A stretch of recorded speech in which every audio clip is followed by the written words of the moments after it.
व तुइज़्ज़ु मन तशाअ व तुज़िल्लु मन तशाअ बियदिकल खैर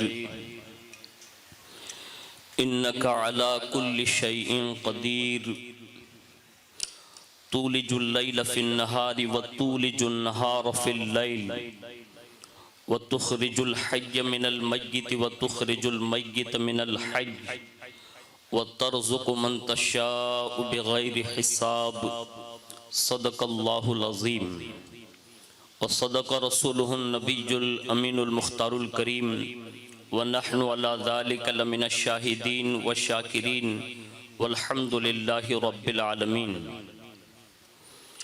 आइए सबसे पहले मज़हब अहले सुन्नत वल जमाअत यानी कि मसलक आला हज़रत के कदीम दस्तूर के मुताबिक हम सब के आका व मौला हुज़ूर सरापा नूर सय्यदुना मुहम्मदुर रसूलुल्लाह सल्लल्लाहु ताला अलैहि वालिहि वसल्लम की बारगाह पुर नूर में जी लगाकर दुरूद पाक की नज़रें पेश कर लें। अल्लाहुम्मा सल्लि अला सय्यदना मौलाना मुहम्मद मअदनिल जूद वल करम व अला आलिहि व अस्हाबिहि व बारिक वसल्लिम सलातुम व सलामन अलैका या रसूल अल्लाह सल्लल्लाहु ताला अलैहि वालिहि वसल्लम। नबी और आले नबी पर एक बार और मोहब्बत से जी लगा कर दुरूद शरीफ पेश कर लें। अल्लाहुम्मा सल्लि अला सय्यदना व मौलाना मुहम्मद मअदनिल जूद वल करम व अला आलिहि व अस्हाबिहि व बारिक वसल्लिम सलातुम व सलामन अलैका या रसूल अल्लाह सल्लल्लाहु ताला अलैहि वालिहि वसल्लम। हुसूल बरकत व नजात के लिए एक बार और दिल की गहराइयों से दुरूद शरीफ पढ़ लें। अल्लाहुम्मा सल्लि अला सय्यदना व मौलाना मुहम्मद मअदनिल जूद वल करम व अला आलिहि व अस्हाबिहि व बारिक वसल्लिम सलातुम व सलामन अलैका या रसूल अल्लाह सल्लल्लाहु ताला अलैहि वालिहि वसल्लम। अल्लाह रब्बुल इज़्ज़त की तौफीक से और उसके प्यारे महबूब सल्लल्लाहु ताला अलैहि वालिहि वसल्लम के तसद्दुक़ से बिलखुसूस पीराने पीर रोशन ज़मीर सैयदुना शेख अब्दुल कादिर जिलानी अल मारूफ गौसुल आज़म दस्तगीर रदी अल्लाह ताला अन्हु की निगाह इनायत से उर्से मखदूमी के मौके पर मोरबी की तारीखी सरजमीन पर हम और आप जश्न मखदूम सिमना में शिरकत की सादत हासिल कर रहे हैं। अल्लाह रब्बुल इज़्ज़त हमारी आपकी सबकी हाज़िरी को कबूल फरमाएं और इन सादात किराम के तवस्सुल से अल्लाह हम सब की हाज़िरी को कबूल फरमा कर दारैन की नेमतों का सबब बनाएं। फ़कीर क़ादरी अपनी गुफ्तगू का आगाज़ उन अशआर के साथ करने की सादत हासिल करता है जो किसी ने बारगाह मखदूम सिमना अलैहि रहमा में पेश करते हुए यूँ अर्ज़ किया था कि न मुझसे छूटेगा उनका दामन, न मुझसे छूटेगा उनका दामन, न मुझको भूलेगा नामे अशरफ, न मुझको भूलेगा नामे अशरफ। और मैं बंदे बेदिरम हूँ उनका, मैं बंदे बेदिरम हूँ उनका, अज़ल से हूँ मैं गुलाम अशरफ, अज़ल से हूँ मैं गुलाम अशरफ। और कहते हैं कि उनकी महबूबियत का नारा, उनकी महबूबियत का नारा मलाइका ने फलक पे मारा, उनकी महबूबियत का नारा मलाइका ने फलक पे मारा। ज़मी पे ये शान गौसुल आलम, फलक पे वो एहतराम अशरफ, फलक पे वो एहतराम अशरफ। और कहते हैं मैं उनकी मिदहत बयां करूं क्या, मैं उनकी मिदहत बयां करूं क्या कि सारे आलम में है ये शोहरत, सारे आलम में है ये शोहरत कि वो अपने ज़माने के जहांगीर थे, बुलंद तर था मकाम अशरफ, बुलंद तर था मकाम अशरफ और कहते हैं कि जनाब के वालिद ने ख्वाब देखा। और ख्वाब में क्या देखा? तो वो कहते हैं कि जनाब के वालिद ने ख्वाब देखा कि मुस्तफ़ा ने ये दी बशारत कि हमने रखा है नाम इनका नाम अशरफ, के नाम रखा है हमने इनका नाम अशरफ। और जितने भी पूरी दुनिया लेवल पे और बिलखुसूस यहाँ आने के बाद ये इत्तला मिली कि जिस ज़ाते वाला सिफात को हम और आप अपने सर की आंखों से देख रहे हैं, तकरीबन कई साल पहले इस फ़कीर कादरी को यह शर्फ हासिल हुआ था कि राजकोट की सरजमीन पर उससे मखदूमी में बावाही की सदारत में हाज़री की सादत नसीब हुई थी। ये दूसरा मौका है। दुआ करें कि अल्लाह ताला इनकी सच्ची और पक्की मोहब्बतें नसीब फरमाएं और अल्लाह इनके फ़यूज़ व बरक़ात से हमारी आने वाली नस्लों को भी महजूज फरमाएं। तो पूरी दुनिया के खानवादा अशरफियत के फैज़ान को देखते हुए और बिलखुसूस हुज़ूर मखदूम सिमना अलैहि रहमा को और उनके उस सिलसिले की अजीम बरकतों को देखते हुए किसी ने यह शेर कहा था कि अशरफी सिलसिले की बड़ी शान है, अशरफी सिलसिले की बड़ी शान है कि ये रसूले खुदा का फैज़ान है।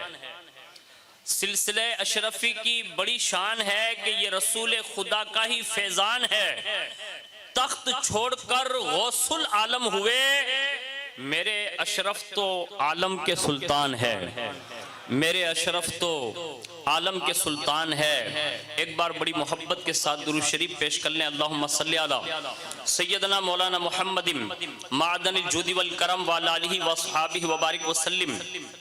सलातु व सलाम अलैका या रसूल अल्लाह सल्लल्लाहु तआला अलैहि व आलिहि वसल्लम। मोरबी की सरजमीन पर दूसरी बार ये हाज़री की सादत नसीब है। दुआ करें कि अल्लाह ताला मेरी ज़बान पर कलिमतुल हक जारी फरमाएं, मुझे हक कहने, हम सबको हक सुनने और उस पर हम सबको अमल की तौफीक अता फरमाएं।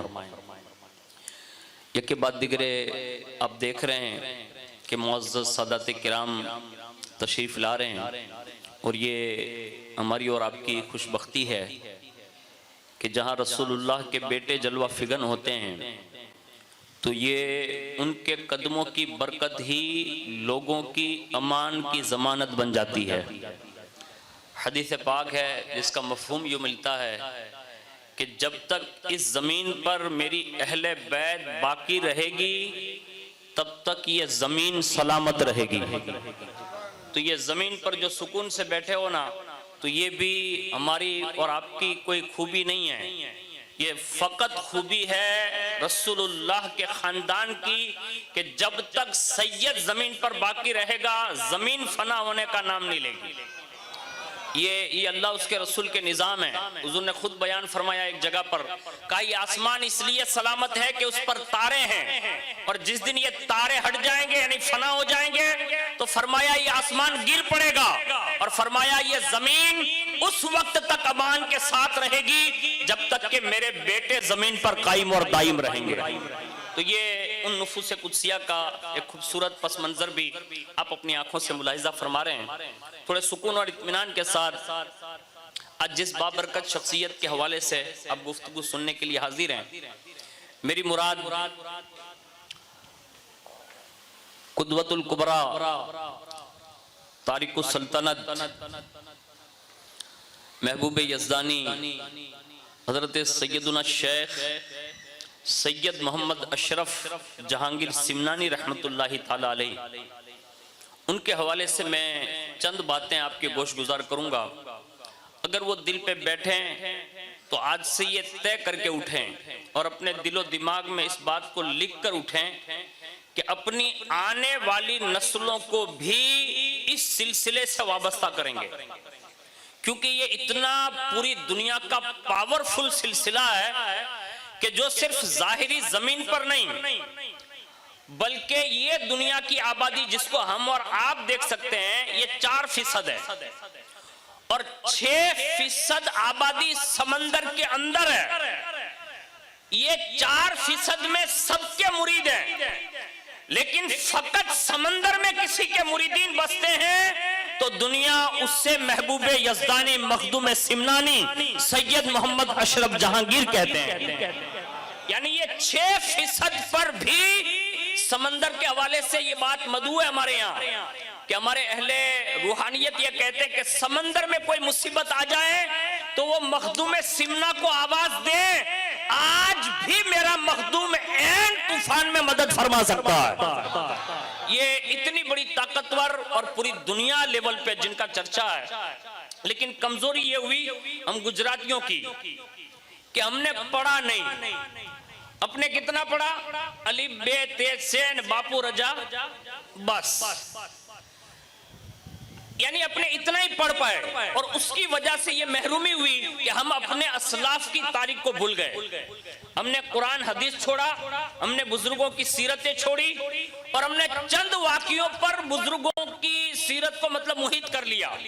2-3 करामतें सुन ली, बस यही समझ लिया कि यही मखदूम पाक है। नहीं, मैंने कुरान अज़ीम की एक बहुत मशहूर आयत आपके सामने पेश करने की सादत हासिल की है जो सूरह आले इमरान से ताल्लुक रखती है। उसका मैं तर्जमा साफ साफ सुना देता हूं और उसका शान नुज़ूल, और इस आयत के ज़िम्न में ये सुनकर जाइएगा कि हुजूर मखदूम सिमना अलैहिर्रहमा की विलादत से लेकर आपके विसाले अनवर तक पूरी मुकम्मल सीरत उठाकर देखिए। अगर इस आयत की तफसीर में कोई मुजस्समा और कोई तस्वीर नजर आती है तो वो हुजूर मखदूम सिमना की सीरत पाक नजर आती है। अब वो है क्या, वो सुनिए। अल्लाह फरमाता है, आप यूं अर्ज कीजिए, अल्लाह मुल्क का मालिक तो तू है, तू जिसे चाहे मुल्क देता है, तू जिसे चाहता है छीन लेता है, और तू जिसे चाहे उसे इज्जत देता है और तू जिसे चाहे उससे जिल्लत देता है। सब भलाई तेरे ही दस्ते कुदरत में है, बेशक तू हर चीज पर कुदरत रखने वाला है। और फरमाया तू रात को दिन में दाखिल करता है, दिन को रात में दाखिल करता है, तू जिंदा को मुर्दा से निकालता है, मुर्दे को जिंदा से निकालता है, और तू जिसको चाहे उससे बेहिसाब रोजी अता फरमाता है।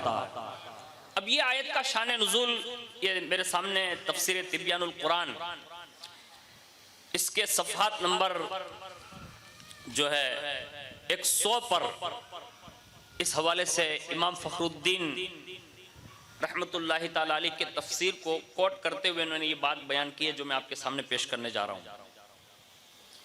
कि रसूलुल्लाह सल्लल्लाहु अलैहि वसल्लम जिस जमाने में सहाबा को कलमा पढ़ाकर दीन इस्लाम के फरोग के लिए काम कर रहे हैं, और वो दौर जंगों का दौर था और बड़ी बड़ी परेशानियों का सामना भी करना पड़ता था। उसमें एक जंग जिसे ये जरूरत पड़ी कि उस जंग से पहले वहां खंदक खोदने की जरूरत पड़ी, और उस खंदक खोदने के दौरान एक पत्थर ऐसा निकला जिसको सहाबा तोड़ न सके, यानी ताकत लगा ली, हुनर आजमा लिया, पूरी ताकत और बहादुरी अपना ली। और सहाबाए किराम का ये तरीका था कि जब कोई काम उनसे न बनता था तो उनका यकीन ये था कि जब हमसे कोई काम न बने तो ये काम बनाने के लिए अल्लाह ने मोहम्मदुर रसूलुल्लाह को भेजा है सल्लल्लाहु अलैहि वसल्लम। हुजूर की तरफ रुजू करते, उन्होंने रुजू किया, और जैसे ही रुजू किया ना तो हुजूर तशरीफ लाए, और हुजूर ने तशरीफ लाते ही ये फरमान आपने फरमाया कि गुर्ज लाओ, यानी हथौड़ा लाओ। अब उस जमाने में जो भी पत्थर काटने वाला गुर्ज रहा हो, हुजूर ने वो हाथ में लिया, और जैसे ही पहली जर्ब लगाई तो उसी पहली जर्ब में हुजूर ने जोर से नारे तकबीर बुलंद किया और फरमाया मुबारक हो, मुल्क के रोम फतेह होगा। ये हुजूर ने मतलब बशारत दी। उसके बाद दोबारा गुर्ज लगाई, तकबीर कही, और मुल्क के फारस के बारे में ये कहा ये भी फतेह होगा। तीसरी बार तकबीर कही, एक बड़ी सुपर पावर का नाम लिया, कहा यह भी फतेह होगा। यानी 3 बड़ी सुपर पावर का नाम लेकर हुजूर गुर्ज लगा रहे हैं, चिंगारी निकल रही है, तकबीर कह रहे हैं। सहाबा सुनकर खुश हो रहे हैं, इसलिए कि उन्हें मालूम था ये महबूब कोई और बात नहीं कहता, ये वही कहता है जो रब कहता है। यानी वही इलाही के मुताबिक हुजूर ने ये बशारतें दे दी। सहाबा सुन के खुश हो गए और सहाबा की खुशी की इंतहा न रही। लेकिन रावी लिखते हैं कि उसी दरमियान चंद लोग ऐसे भी थे जिनके दिल में ये ख्याल गुजरा, जिसको उस जमाने में मुनाफिक कहा जाता है, यानी सहाबा के दौर में। तो उन्होंने आपस में चेमोगोइयां शुरू की, और वो चेमोगोइयां ये थी कि इनके पास खाने को तो रोटी नहीं है, और भूख और शिद्दत का तो यह आलम है कि पेट पर पत्थर बंधे हुए हैं, और रोम और फारस जैसे बड़े बड़े ममालिक के ख्वाब देख रहे हैं। यानी अब जाहिर सी बात थी कि ये बात आम बात तो थी नहीं, लेकिन उन्होंने कह डाली, चेमोगोइयां शुरू हो गई। और जब ये बात होते होते सहाबा और सहाबा से होते हुए जब महबूब के मुबारक समातों तक गई ना, तो रब ने ये करम फरमाया कि महबूब के दिल पर कोई बात गम होने वाली आए, उससे पहले ये आयत नाजिल फरमाकर अपने महबूब को तसल्ली दी। कहा, महबूब आप यूं क्यों नहीं कहते कि अल्लाह तू ही मुल्क का मालिक है। यानी ये जो लोग बातें कर रहे हैं उससे गमगीन होने की जरूरत नहीं कि मुल्क पे कब्जा किसका होगा। आप यूं कह दो कि अल्लाह मुल्क का मालिक तो तू है, तू जिसे चाहता है उसे मुल्क देता है, तू जिसे चाहता है उसे छीन लेता है। अब ये आयत में तसल्ली दर तसल्ली इज्जत और जिल्लत का बयान करके कहा, महबूब ये भी कहो बियदिकल खैर, यानी अल्लाह सारा पावर तेरे ही दस्ते कुदरत में है। यानी कोई चीज ऐसी नहीं है जो अल्लाह के हाथ दस्ते कुदरत से बाहर हो। और फरमाया इन्नका अला कुल्ली शैइन कदीर, कि बेशक अल्लाह तू ही हर चीज पर कादिर है। जब रब ने ये आयतें नाजिल फरमा दी, महबूब ने सुना दी, सहाबा तो खुश हुए, मुनाफिकों के मुंह बंद हो गए। अब यहां से सूफिया ये बयान करते हैं कि कायनात में जो भी बादशाह बनेगा, जो भी हाकिम बनेगा, अब चाहे वो अपना हो पराया हो, ये देता अल्लाह है। देता कौन है? अल्लाह ही बादशाह देता है, और वो जब चाहता है ले लेता है, ये उसके दस्ते कुदरत में है। अब इस जिम्न में अगर हम और आप हुजूर मखदूम सिमनानी अलैहिर्रहमा की जिंदगी को देख लेना, तो हुजूर मखदूम पाक अलैहिर्रहमा को जाहिरी भी हुकूमत दी गई और रूहानी भी हुकूमत दी गई। यानी एक तरह की बादशाहत नहीं, दो तरह की। अब उसको समझाने के लिए एक तमहीदी कलमात ये भी सुन लें। जाहिर में अल्लाह चाहता है ना, जिसको चाहता है उसको हुकूमत देता है। अब समझ गए ना मेरी बात? यानी इस वक्त अगर हम हिंदुस्तान के प्राइम मिनिस्टर का नाम ले लें अगर, तो ये जाहिरी कुर्सी उनके हाथ में है, जाहिर सी बात है। हमारे यहाँ के प्रधानमंत्री है, अच्छी बात है। यानी पूरा हिंदुस्तान उनके अभी फिलहाल हाथ में जाहिरी है। यानी अल्लाह चाहे तो मोमिन को भी दे सकता है, अल्लाह चाहे तो गैर मोमिन को भी दे सकता है, ये उसके इख्तियार में है। लेकिन रूहानी हुकूमत अल्लाह कभी किसी काफिर या मुशरिक को नहीं देता।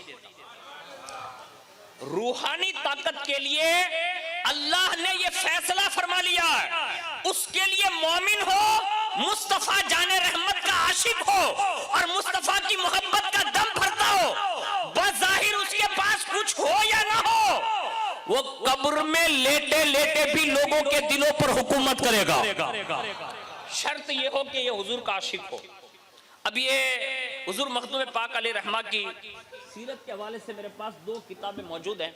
अगर अल्लाह कभी आपको तौफीक दे तो इसको पढ़िएगा और कभी इसको अपने बुजुर्गों से सुनिएगा भी। लेकिन मैं उनके औसाफ पढ़ देता हूँ, अल्लाह करे आपके दिमाग में ये बात आ जाए कि उन्होंने ये रूहानी और जाहिरी हुकूमतें कैसे की। अल्लाह रब्बुल इज्जत ने हुजूर मखदूम पाक को जिस खानदान में पैदा फरमाया, वो नूर बख्शी सादात का एक घराना गुजरा है, जो उस जमाने के ईरान और सिमनान जिसको हम कहते हैं, वहां वो लोग बसते थे। और हुजूर मखदूम सिमना अलैहि रहमतु व रिजवान के खानदान कमो बेश 6 वास्तों तक बाकायदा आपके खानदान ने जाहिरी भी बादशाहत फरमाई। उसमें से जो आखिरी मखदूम पाक अलैहिर्रहमा के वालिद बुजुर्गवार थे, जिनका नाम हजरत सैयदना सुल्तान सैयद इब्राहिम रहमतुल्लाहि ताला अलैह था, उनके हवाले से ये बात मंसूब है कि जाहिरी सुल्तान तो थे ही, यानी बादशाह तो आपके हाथ में कंट्रोल में थी ही, लेकिन रसूलुल्लाह के दीन को जिंदा रखने के लिए आपने जो रूहानी तौर पर काम किया, तो आप अपने जमाने के जय्यद उलमा में मुफस्सिर भी थे, मुहद्दिस भी थे, फकीह भी थे, यानी जहां यह कहा जा सकता है कि जाहिरी हुक्मरानी के साथ साथ इल्मी मैदान में इतने बड़े नॉलेज के पाबंद थे और बाकायदा इतना इल्म का खजाना मौजूद था कि आपके तलामिज़ा में कमो बेश 12,000 उलमा फारिग हुए। अब ये मैंने लफ्ज बोला ना, इसलिए आप जोर से सुभान अल्लाह नहीं बोल पाएंगे, क्योंकि उलमा की कदर आप कितनी जानते वो आपको पता होगा, लेकिन मैं ये बता रहा हूं ना, मैं किसी मदरसे की बात नहीं कर रहा हूं। हुजूर मखदूम सिमना अलैहिर्रहमा के वालिद के पास जो फारिग होने के बाद तहकीक की दुनिया में पढ़ने जाते थे, जिसको हुजूर मखदूम सिमना के वालिद मुफ्ती के दर्जे तक पहुंचाते थे, उनकी तादाद 12,000 के करीब बयान की गई। यानी ये पढ़ने पढ़ाने वाले खानदान के लोग रहे हैं। और सुनिए, आपको सुन के हैरत होगा, लेकिन मैं इन सादात किराम के कदमों को बोसा देते हुए अर्ज कर रहा हूँ, और हम लोगों का काम है पहुंचा देना, अमल करना नहीं करना ये अल्लाह तौफीक देगा तो लोग अमल करते हैं। ये कोई जरूरी नहीं कि एक ही रात में बंदा सुधर जाए, लेकिन मैं जो अर्ज करने जा रहा हूँ ना, ये इन सादात के कदमों की बरकतों से अर्ज कर रहा हूँ। हुजूर मखदूम सिमना अलैहिर्रहमा के वालिद बुजुर्गवार के दौरे हुकूमत में सैयद सुल्तान इब्राहिम रहमतुल्लाह अलैह अपने जमाने में 1,000 मदारिस चलाते थे। अब 1,000 नॉर्मल नहीं है, आया नानो वो मकतब खोलन तो खबर पड़े आपने, यानी बहुत पेचीदा मसला है। 1,000 इदारे और हर इदारे में बाकायदा 2-2 हजार तालिब इल्म पढ़ा करते थे, और ये सारा खर्च हुजूर सुल्तान सैयद इब्राहिम दिया करते, और उनकी बारगाह में चलते फिरते उठते बैठते उनकी हुकूमत में 2,000 साहिब फतवा मुफ्तियान निजाम हर वक्त उनकी हुकूमत में हाजिर रहते थे। अब जिनकी सल्तनत इतनी बड़ी थी, साथ साथ में दीनी काम यानी रसूलुल्लाह के दीन को और मजबूत करने के लिए ये हुजूर सैयद सुल्तान इब्राहिम रहमतुल्लाहि ताला अलैह ने ये काम भी संभाला हुआ था और बाकायदा वो काम कर रहे थे। उनके यहाँ सब कुछ था। चंद साल हुए, अल्लाह ने बेटियों की दौलत से नवाजा था। तकरीबन 8 साल तक फिर कोई औलाद न हुई, यानी बेटियां हो गई, उसके बाद फिर एक अरसा बीत गया। अब इतनी बड़ी हुकूमत के धनी हो और उनकी इस निजामत को संभालने के लिए कोई वारिस न हो तो कैसा होता है।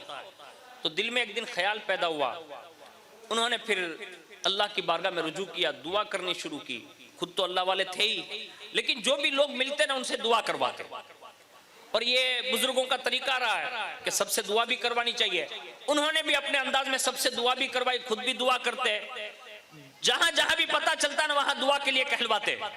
अजीब इत्तेफाक, एक दिन खुद दुआ कर रहे थे और सो गए, और जैसे वो सोए ना तो रसूलुल्लाह ख्वाब में तशरीफ ले आए, और हुजूर जैसे ख्वाब में तशरीफ लाए तो सबसे पहला जुमला ये इरशाद फरमाया, कहा सैयद इब्राहिम मैं तुम्हें मुतरद्दद देख रहा हूं, यानी किसी शक को शुबा में हो, क्या बात है।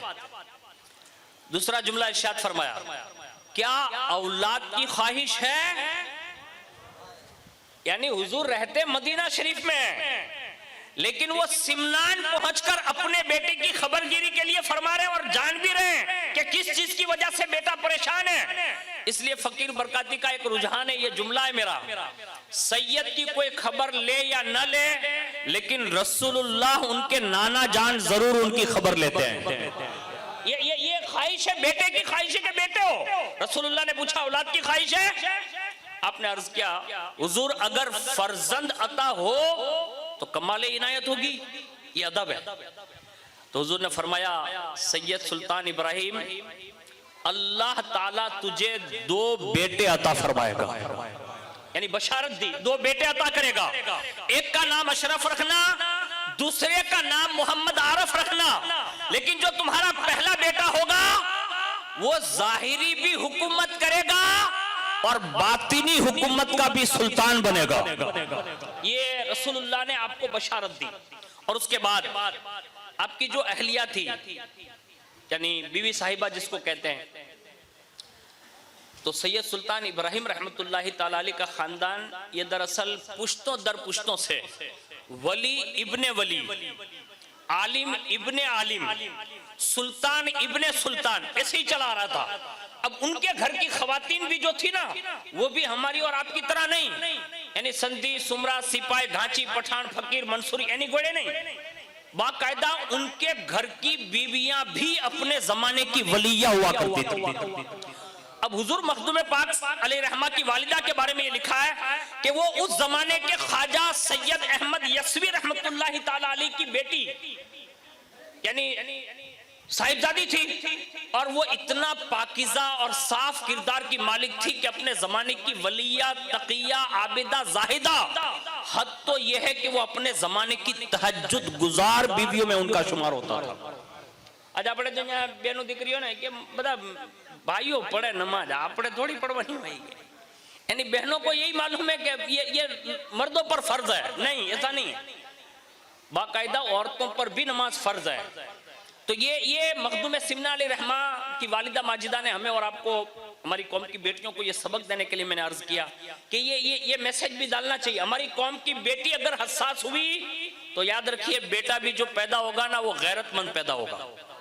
इसलिए कि बेटे इतना जल्दी इतने बड़े बड़े लोग नहीं जन्म लेते। माँ बाप का किरदार आप उठाकर देखिए, माँ का किरदार और बाप का किरदार जब सुहाना होता है ना, तो उनकी कोख से जन्म लेने वाला बेटा मखदूम अशरफ सिमनानी बनता है। तो ये इतनी बड़ी मतलब आबिदा, जाहिदा और वलिया थी, तो वो भी तहज्जुद की नमाज पढ़ के मुसल्ले पे दुआ करते करते उनको भी मतलब नींद आ गई फजर से पहले पहले। तो उनके ख्वाब में भी उनके जद्दे अमजद आए और फरमाया, बेटी तू बेकरार क्यों है? अब उन्होंने अपनी रुदात सुनाई। कहा, बाबा बेटियां तो है लेकिन निज़ाम सल्तनत को संभालने वाला कोई बेटा नहीं है। और ये हमारे यहाँ भी एक माशरे में एक बात है, मैं आपको एक बात अर्ज कर देता हूँ ताकि इसका खुलासा हो जाए। आज हमारे यहाँ भी एक सिस्टम बनी हुई है बाबा कि जहालत की बुनियाद पर अगर किसी की बेटी ब्याह कर लाए, मिसाल के तौर पर, आप समझ रहे हैं, हिंदी तो अच्छी तरह समझते हैं, कॉमेडी जब आदमी इंग्लिश में सुन रहा होता है तो उसको हिंदी समझने में तो प्रॉब्लम नहीं होगा, लेकिन मैं गुजराती हूँ इसलिए गुजराती में भी अर्ज कर सकता हूँ कि આપણે અહીંયા આપણે કોકની દીકરી લઈ આવ્યા, લગ્ન થયા, થોડાક દિવસો થયા હોય અને પછી દીકરી જન્મ લે, બીજી દીકરી જન્મ લે, ત્રીજી દીકરી जन्म ले, तो लोग उसको आर समझते हैं। या बाई चांस अगर किसी के यहाँ कोई बेटा या बेटी नहीं हुआ तो भी लोग इसको आर समझते हैं। कुरान अज़ीम में वाज़ेह अल्लाह रब्बुल इज़्ज़त का फरमान मौजूद है जिसका मफ़हूम यह है, अल्लाह जिसे चाहता है उसे बेटा देता है, अल्लाह जिसे चाहता है उसे बेटियां देता है, और अल्लाह जिसे चाहता है न बेटी देता है न बेटा देता है। ये औरत का कसूर नहीं है, इसलिए उसको धमकाने, आर दिलाने या उनके खानदान को गाली देने की जरूरत नहीं है, बल्कि मखदूम पाक के वालिदैन ये बता रहे हैं कि बेटियों के 8 साल तक हमने अल्लाह से उम्मीद नहीं छोड़ी, दुआ करते रहे, और इस दुआ का नतीजा ये मिला कि रसूलुल्लाह ने ख्वाब में आकर 2 बेटों की बशारत अता फरमाई। तो हमें कभी उम्मीद नहीं छोड़नी है, और खास करके अगर अशरफी हो तो मखदूम सिमना काफी है यार। हाँ, अल्लाह ने जो उनको रुसूख दिया है ना, तो ये जरूर मांगना उनकी बारगाह में, और खास करके अल्लाह की बारगाह में जब भी मांगो तो इनका वसीला देना। ये इतने पावरफुल है अल्लाह की बारगाह में इनका जो मतलब दर्जा है। तो आपकी वालिदा ने दुआ की तो बाबा ख्वाब में आए और इरशाद फरमाया, बेटी तो क्यों बेकरार है? उन्होंने अपनी रुदात सुना दी, और जैसे रुदात पूरी की तो उनके जद्दे अमजद ने हजरत सैयद ख्वाजा अहमद यस्वी ने कहा बेटी तेरे बतन से जो बेटा पैदा होगा वो अपने जमाने का आफताबे विलायत पैदा होगा। यानी इतना मतलब रुतबा बताकर उनके आने की बशारत दी। ये 2 बशारतें हुई, तीसरी बशारत सुनिए।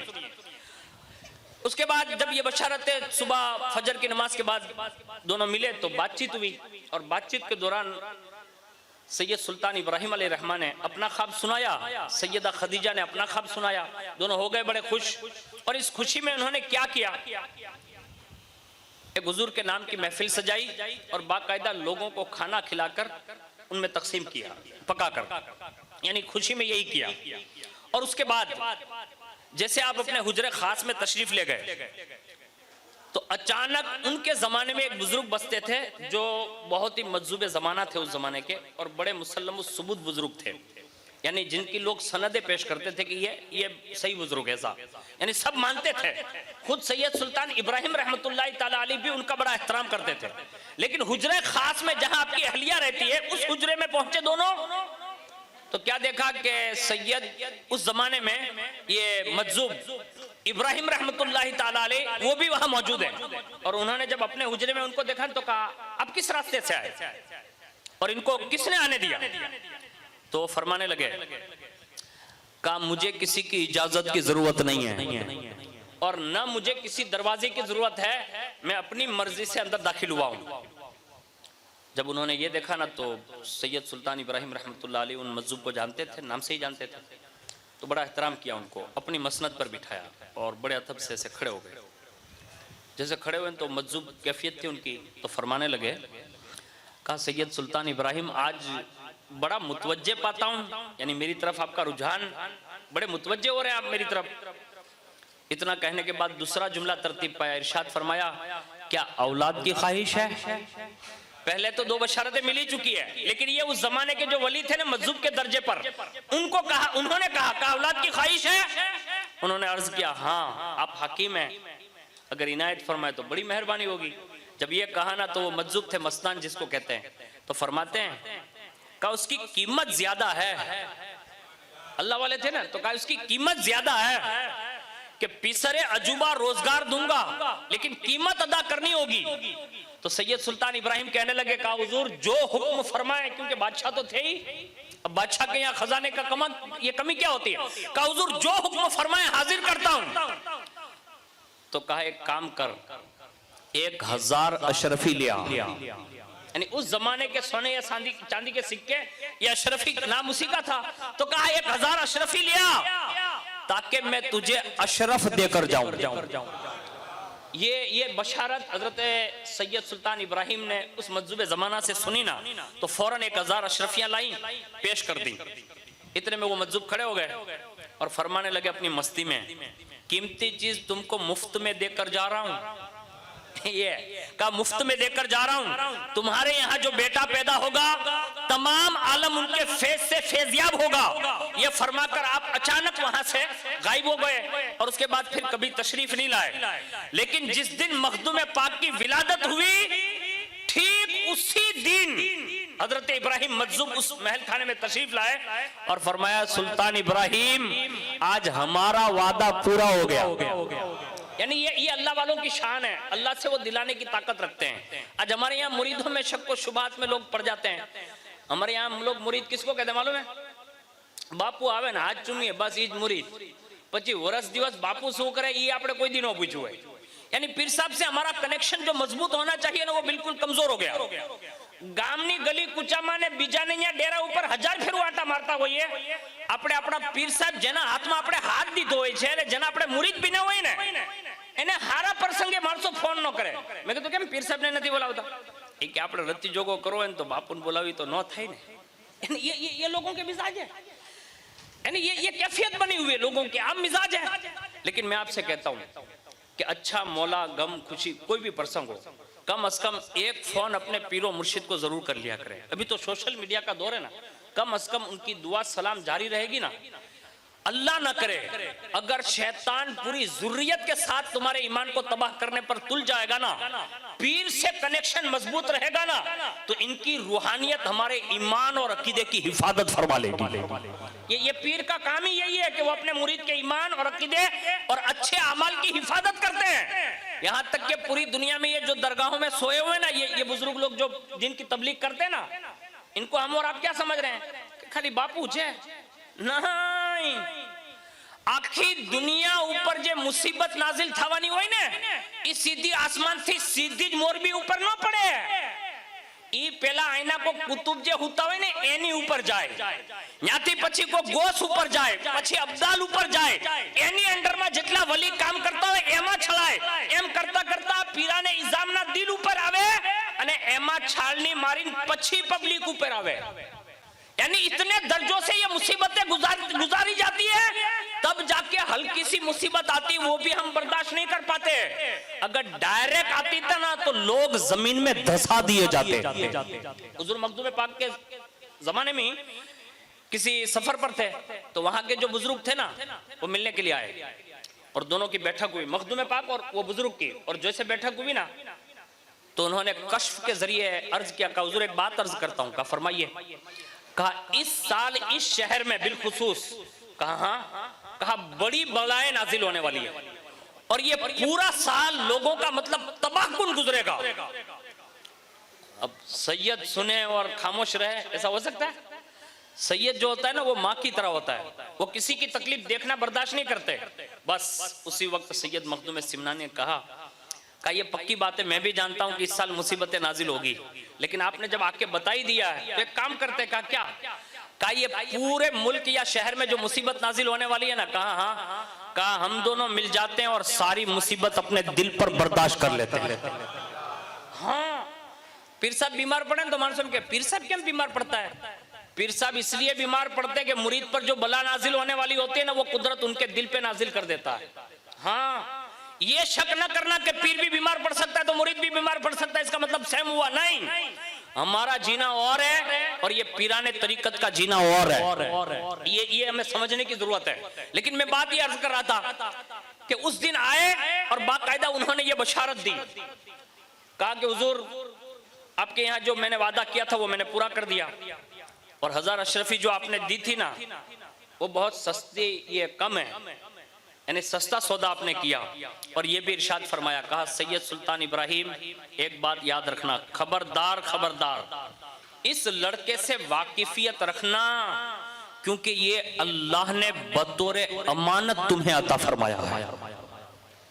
अब मखदूम सिमना अली रहमा के इस सीरत के इस वाक़ये से जो सैयद सुल्तान इब्राहिम रहमतुल्लाह अलैह को हजरत इब्राहिम मजजूब जो कह रहे थे कि ये अल्लाह की अमानत है, अब मखदूम पाक की विलादत के सदके में हम खुद अपना भी गौर कर लें थोड़ा, कि क्या इस दौर में इन बुजुर्गों के सादात के दुआओं के सदके में अल्लाह ने जो हमें औलादे अता फरमाई है, क्या ये अल्लाह की अमानत नहीं है? यानी कयामत के दिन अल्लाह इस अमानत के बारे में पूछेगा कि क्या तूने बच्चों को कोई तालीम दिलवाई, एजुकेशन दिलवाया, या जो भी जरूरियात जिंदगी और जो भी बंदों के हुकूक थे उस हवाले से कोई तालीम दिलवाई? तो हो सकता है अल्लाह ना करे कयामत के दिन अगर रब की बारगाह में पुरशिश हो गई और ये छोटे छोटे बच्चे खड़े हो गए ना, तो हदीस पाक का मफहूम है कि बड़े बड़े माँ बाप अपने बच्चों के मामले में फंसते हुए नजर आएंगे। इसलिए हमें और आपको जरूरत है कि हुजूर मखदूम सिमना को जो ये मजजूब ने कहा ना, कहा ये अल्लाह की अमानत है। हालांकि वो जमाने से वली इब्ने वली चले आ रहे थे, वो तो अपने बेटे को ऐसे नहीं छोड़ने वाले थे ना, लेकिन फिर भी ये खबरदार किया, कहा ये अल्लाह की अमानत है। और सैयद सुल्तान इब्राहिम ने अपने साहिबजादे मखदूम पाक को तरबियत देने के लिए कितना अर्जन मतलब फैसला किया, उसको सुनिए। 4 साल के हुए, 4 महीने और 4 दिन मौलाना इमादुद्दीन तबरेजी को बुलवाया और कहा कि इनको बिस्मिल्लाह खानी करवाइए, उरूफ अबजद पढ़वाइए। 4 साल में ये करवाया और 7 बरस के हुए तो फरमाया 7 बरस की उम्र में उन्हें कुरान शरीफ पढ़ने के लिए भेजा गया और 7 साल की उम्र में हुजूर मखदूम सिमनानी अलैहिर्रहमान ने बाकायदा 7 तीरथ पर हिफ्ज़ कुरान फरमाया।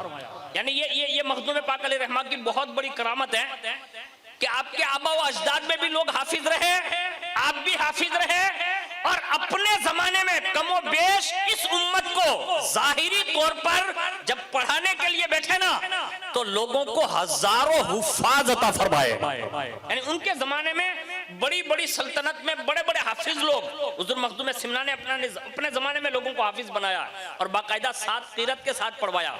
हमारे यहाँ हम लोग 1 तीरथ हफ्स जानते हैं ना, 9 किताबें पढ़ लेते हैं तो लोग ज़ौक़ से कहते हैं कि मैं तीरथ पढ़ा हुआ बंदा हूँ। यकीन होना चाहिए कि बहुत अहमियत वाली चीज है, लेकिन 7 तीरथ कोई जानता हो ना तो उसकी बहुत बड़ी अहमियत इस फील्ड में। और हुजूर मखदूम सिमना ने ये छोटी सी उम्र में यानी 7 साल की उम्र में ये 7 तीरथें तो पढ़ी थी, लेकिन हिफ्ज़े कुरान ये 7 तीरथों के साथ आपने मुकम्मल फरमाया। हमें और आपको भी चाहिए कि मखदूम सिमना की सुन्नत को जिंदा करें। मैं मोरबी में माशाल्लाह ऐसे आता जाता गुजरता रहता हूँ, लेकिन कभी आता नहीं हूँ और कभी हाजिरी की सआदत नहीं मिली। लेकिन आज जो आया हूँ ना, तो आपको अर्ज करके जा रहा हूँ कि अपने बेटों के मामले में और अपनी बेटियों के मामले में पूरी दुनिया सुन्नियत के तमाम मुसलमानों को अलर्ट रहने की जरूरत है और बाकायदा अपनी कौम के बेटे और बेटियों की इज्जत और इस्मत की हिफाजत के लिए कोशा रहने की जरूरत है कि कम अज कम उससे इतना तो दीन सिखा दो कि वो किसी की फोन की रिंग पर अपना दीन न छोड़ दे, बल्कि इन सैयदों के दामन से वाबस्ता रहकर अपने ईमान की सलामती का अज़्म पैदा कर लें। कम अज कम इतना करने की ज्यादा जरूरत है। और अल्लाह अगर तौफीक दे, मैंने अभी मौलाना साहब से एक बात अर्ज की, मोरबी में मैं एक बड़ा नाम सुनता था, हुजूर मदनी मियाँ बाबा का नाम सुनता था एक ज़माने में। तो मैंने इनसे पूछा भी आते हुए, तो इन्होंने ये बताया कि बाबा के भाई सगे भाई हैं बाबा। तो मैं ये कहता हूँ कि जब इतनी बड़ी बड़ी शख्सियतें अगर हमारे और आपके दरमियान आती जाती रहती हैं, तो हमें इनके कदमों से फैज़ उठाते हुए अपने बेटों के मामलात में बाकायदा मदारिस का इनेकाद करना चाहिए, बच्चियों के लिए भी करना चाहिए, बच्चों के लिए भी। और मैं तो ये कहता हूँ इस हद तक मोरबी में जितने कैपेबल मुसलमान हैं, अगर अज़्म कर ले तो बाकायदा हम अपनी स्कूलें और कॉलेज और यूनिवर्सिटी भी बना सकते हैं। यानी इतने अल्लाह ने दिया हुआ है, अगर लोग कोशिश करेंगे तो ये बात बईद नहीं है। अब हमें इसकी जरूरत है, और इसकी जरूरत इसलिए महसूस करा रहा हूं कि कमोबेश इस वक्त का सर्वे ये है, अल्लाह माफ करे, कि इस वक्त का आप सोशल मीडिया का सर्वे उठाकर देख लें, कमोबेश ये 2023 जो अभी 8वें महीने तक पहुंचा ना, अगस्त महीना भी शुरू है, इस 2023 में कमोबेश पूरे हिंदुस्तान से 13 लाख बच्चियां गायब कर दी गई है। अब आप सोच सकते हैं कि हमारे और आपके हालात किस हद तक गिरे हुए हैं। और 10 लाख बच्चियों को बाकायदा लोग इस्लाम छुड़वा चुके हैं। अब आप सोच सकते हैं कि हमें अपनी बेटियों के मामले में कितना हसास रहकर उन्हें दीनी तालीम से आरास्ता करने की जरूरत है। इसको मखदूम सिमनानी अलैहिर्रहमा के इस मिशन से जिंदा करने की जरूरत है। और आगे सुनिए, अल्लाह ताला ने आपको बचपन से, यानी जब 14 बरस के हुए तो बाकायदा आलिम फाजिल, यहाँ तक के उलूम अकलिया और नकलिया, ये सारे उलूम तकमील फरमा चुके थे 14 साल की उम्र में, यानी फारिग हो चुके थे। लेकिन बचपन से एक रुझान ये था कि हुजूर मखदूम सिमनानी को पूरा इबादत इलाही का ज़ौक़ था और दुर्वेशों से, यानी अल्लाह वालों से मिलने का ज़ौक़ था। जिसको भी देखते उनसे फैज़ हासिल करने के लिए तशरीफ ले जाते। उसी दरमियान आपको ये भी मनसब मिल चुका था कि बाकायदा आप खुद ही मुराकबा कर लिया करते थे। हालांकि ये पिराने निज़ाम के दस्ते अक़दस से देने वाली बातें हैं, लेकिन किताब में है इसलिए अर्ज कर दे रहा हूँ। अल्लाह करे अल्लाह हमें भी इन बुजुर्गों की मतलब बरकतें नसीब फरमाएं। कभी कभी किसी दरगाह पर शरीफ पर जाओ ना, किसी भी मज़ार शरीफ पर, अपने पीरो मुर्शिद के आबा अजदाद के मज़ार पर या किसी भी अल्लाह वाले के यहाँ, तो हम हाज़िरी ज़रूर देते हैं। लेकिन हमारी हाज़िरी जो है ना वो रस्मी है। रस्मी हाज़िरी फ़कत आपकी हाज़िरी लिखी जाएगी, लेकिन जो कमा हक़ कहू फैज़ मिलता है ना, वो बुजुर्गों ने लिखा है वो मुराकबे से ही मिलता है। अब मुराकबा है क्या? उसका आसान नुस्खा यही है, आप ये हाथ को ऐसे मिला लें और बाकायदा इस अंगूठे पे मतलब ऐसे दबा दें और ऐसे जानू पे दबा दें और अपने दिल पे नजर रखें और तसव्वुर करें अपने पीर का। यानी बैठे आप दरगाह शरीफ पर, तसव्वुर वो पीर का अपने, और तसव्वुर ये करें कि मदीना शरीफ से नूरी किरण बगदाद, ये नजफ अक़दस, नजफ अक़दस से बगदाद और बगदाद से होते हुए जैसे खानवाद अशरफिया से अगर बाबा मुरीद करते हैं यानी सिलसिला अशरफिया में, तो मखदूम सिमना और मखदूम सिमना के मजार से बाकायदा ये मजार जहां पर आप बैठे होते हैं उनका तस्वुर करेंगे। वो फैजान यहाँ बरस रहा है साहिब मजार पर, और साहिब मजार से ट्रांसफर होकर पीरो मुर्शिद के दिल पे बरस रहा है, और पीरो मुर्शिद के दिल से ट्रांसफर होकर फॉरवर्ड होकर बाकायदा वो आपके सीने में मुंतकिल हो रहा है। बस ये तस्वुर करना है। आप कहेंगे बरकती गांडो तो नहीं देखियो ना मीडिया ना दौर में तो आवी बात तो करवा मीडिया, लोग मानने के लिए इसको तैयार नहीं होंगे कि ऐसा भी कहीं फेज मिलता है। मैंने कहता हूँ व्हाट्सएप की ताकत मानते हैं लोग? नहीं मानते? मानते हैं। एक्जेंडर की ताकत मानते कि नहीं मानते? मानते हैं। यानी सोशल मीडिया में हर बंदा ताकत मान रहा है। मैं कहता हूं जब इंसान का अंग्रेज का साइंस का बना हुआ ये डबला इतना सारा काम कर सकता है तो क्या मखदूम सिमना का नवाजा हुआ सैयद अहमद हुसैन ये काम नहीं कर सकता? लेकिन हमारा मिजाज ये बन गया, हमने मादी चीजों पर भरोसा कर लिया। डॉक्टर जे के यस, डॉक्टर कोई बैठा है तो फोटो ना लगाता, वकील कह दे यस, पुलिस कह दे यस, जज कह दे यस। पीर साहब कहां के तो 2 जणा ने पूछे, पीर साहब आम कहता था आम थाई, अरे ओला काला कपड़ा खाकी कपड़ा डॉक्टरे कीधु ई तने आम सीधो कापવાની જ વાત ઈ તને સમજમાં આવે?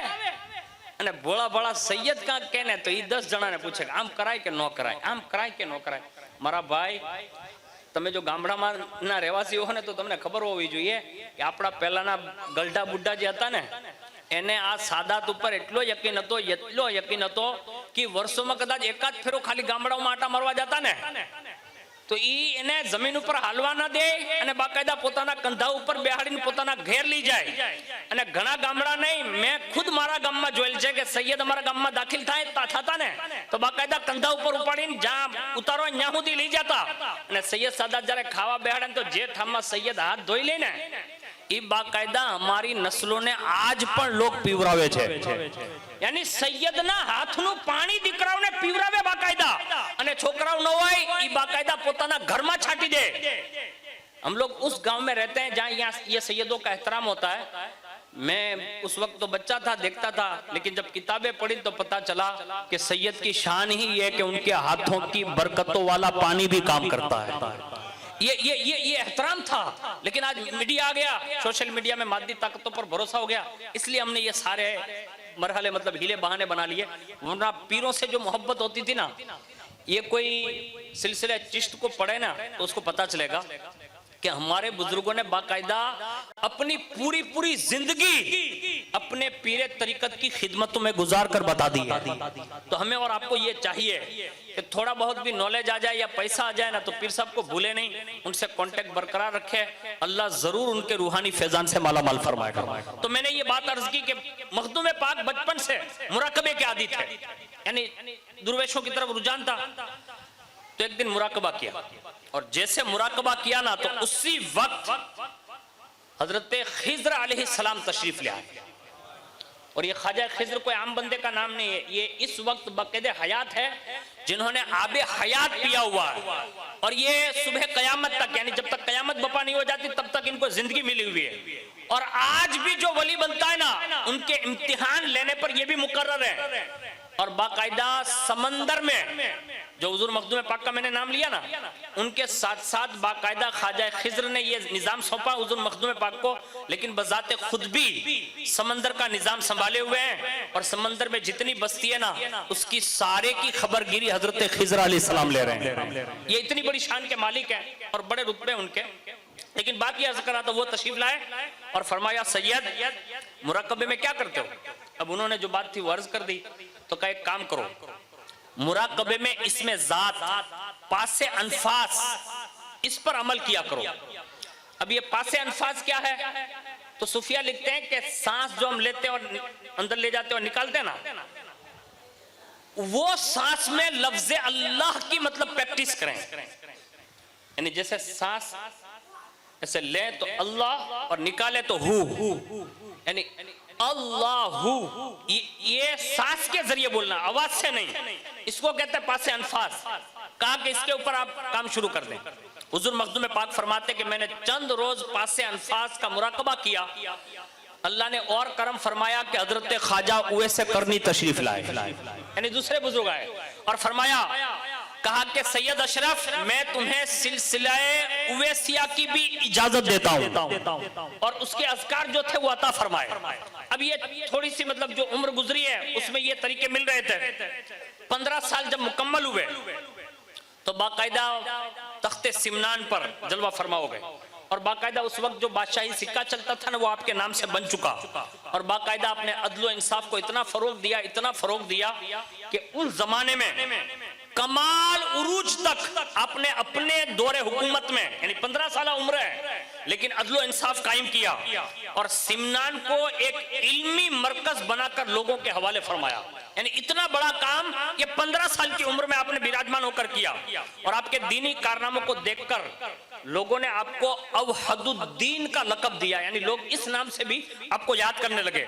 और खास करके हुजूर मखदूम सिमना अली रहमा बचपन से दुर्वेशों की तरफ माइल थे, तो जब तख्त नशी हुए तो कमो बेश 10 साल का अरसा यानी तख्ते हुकूमत पर गुजारा।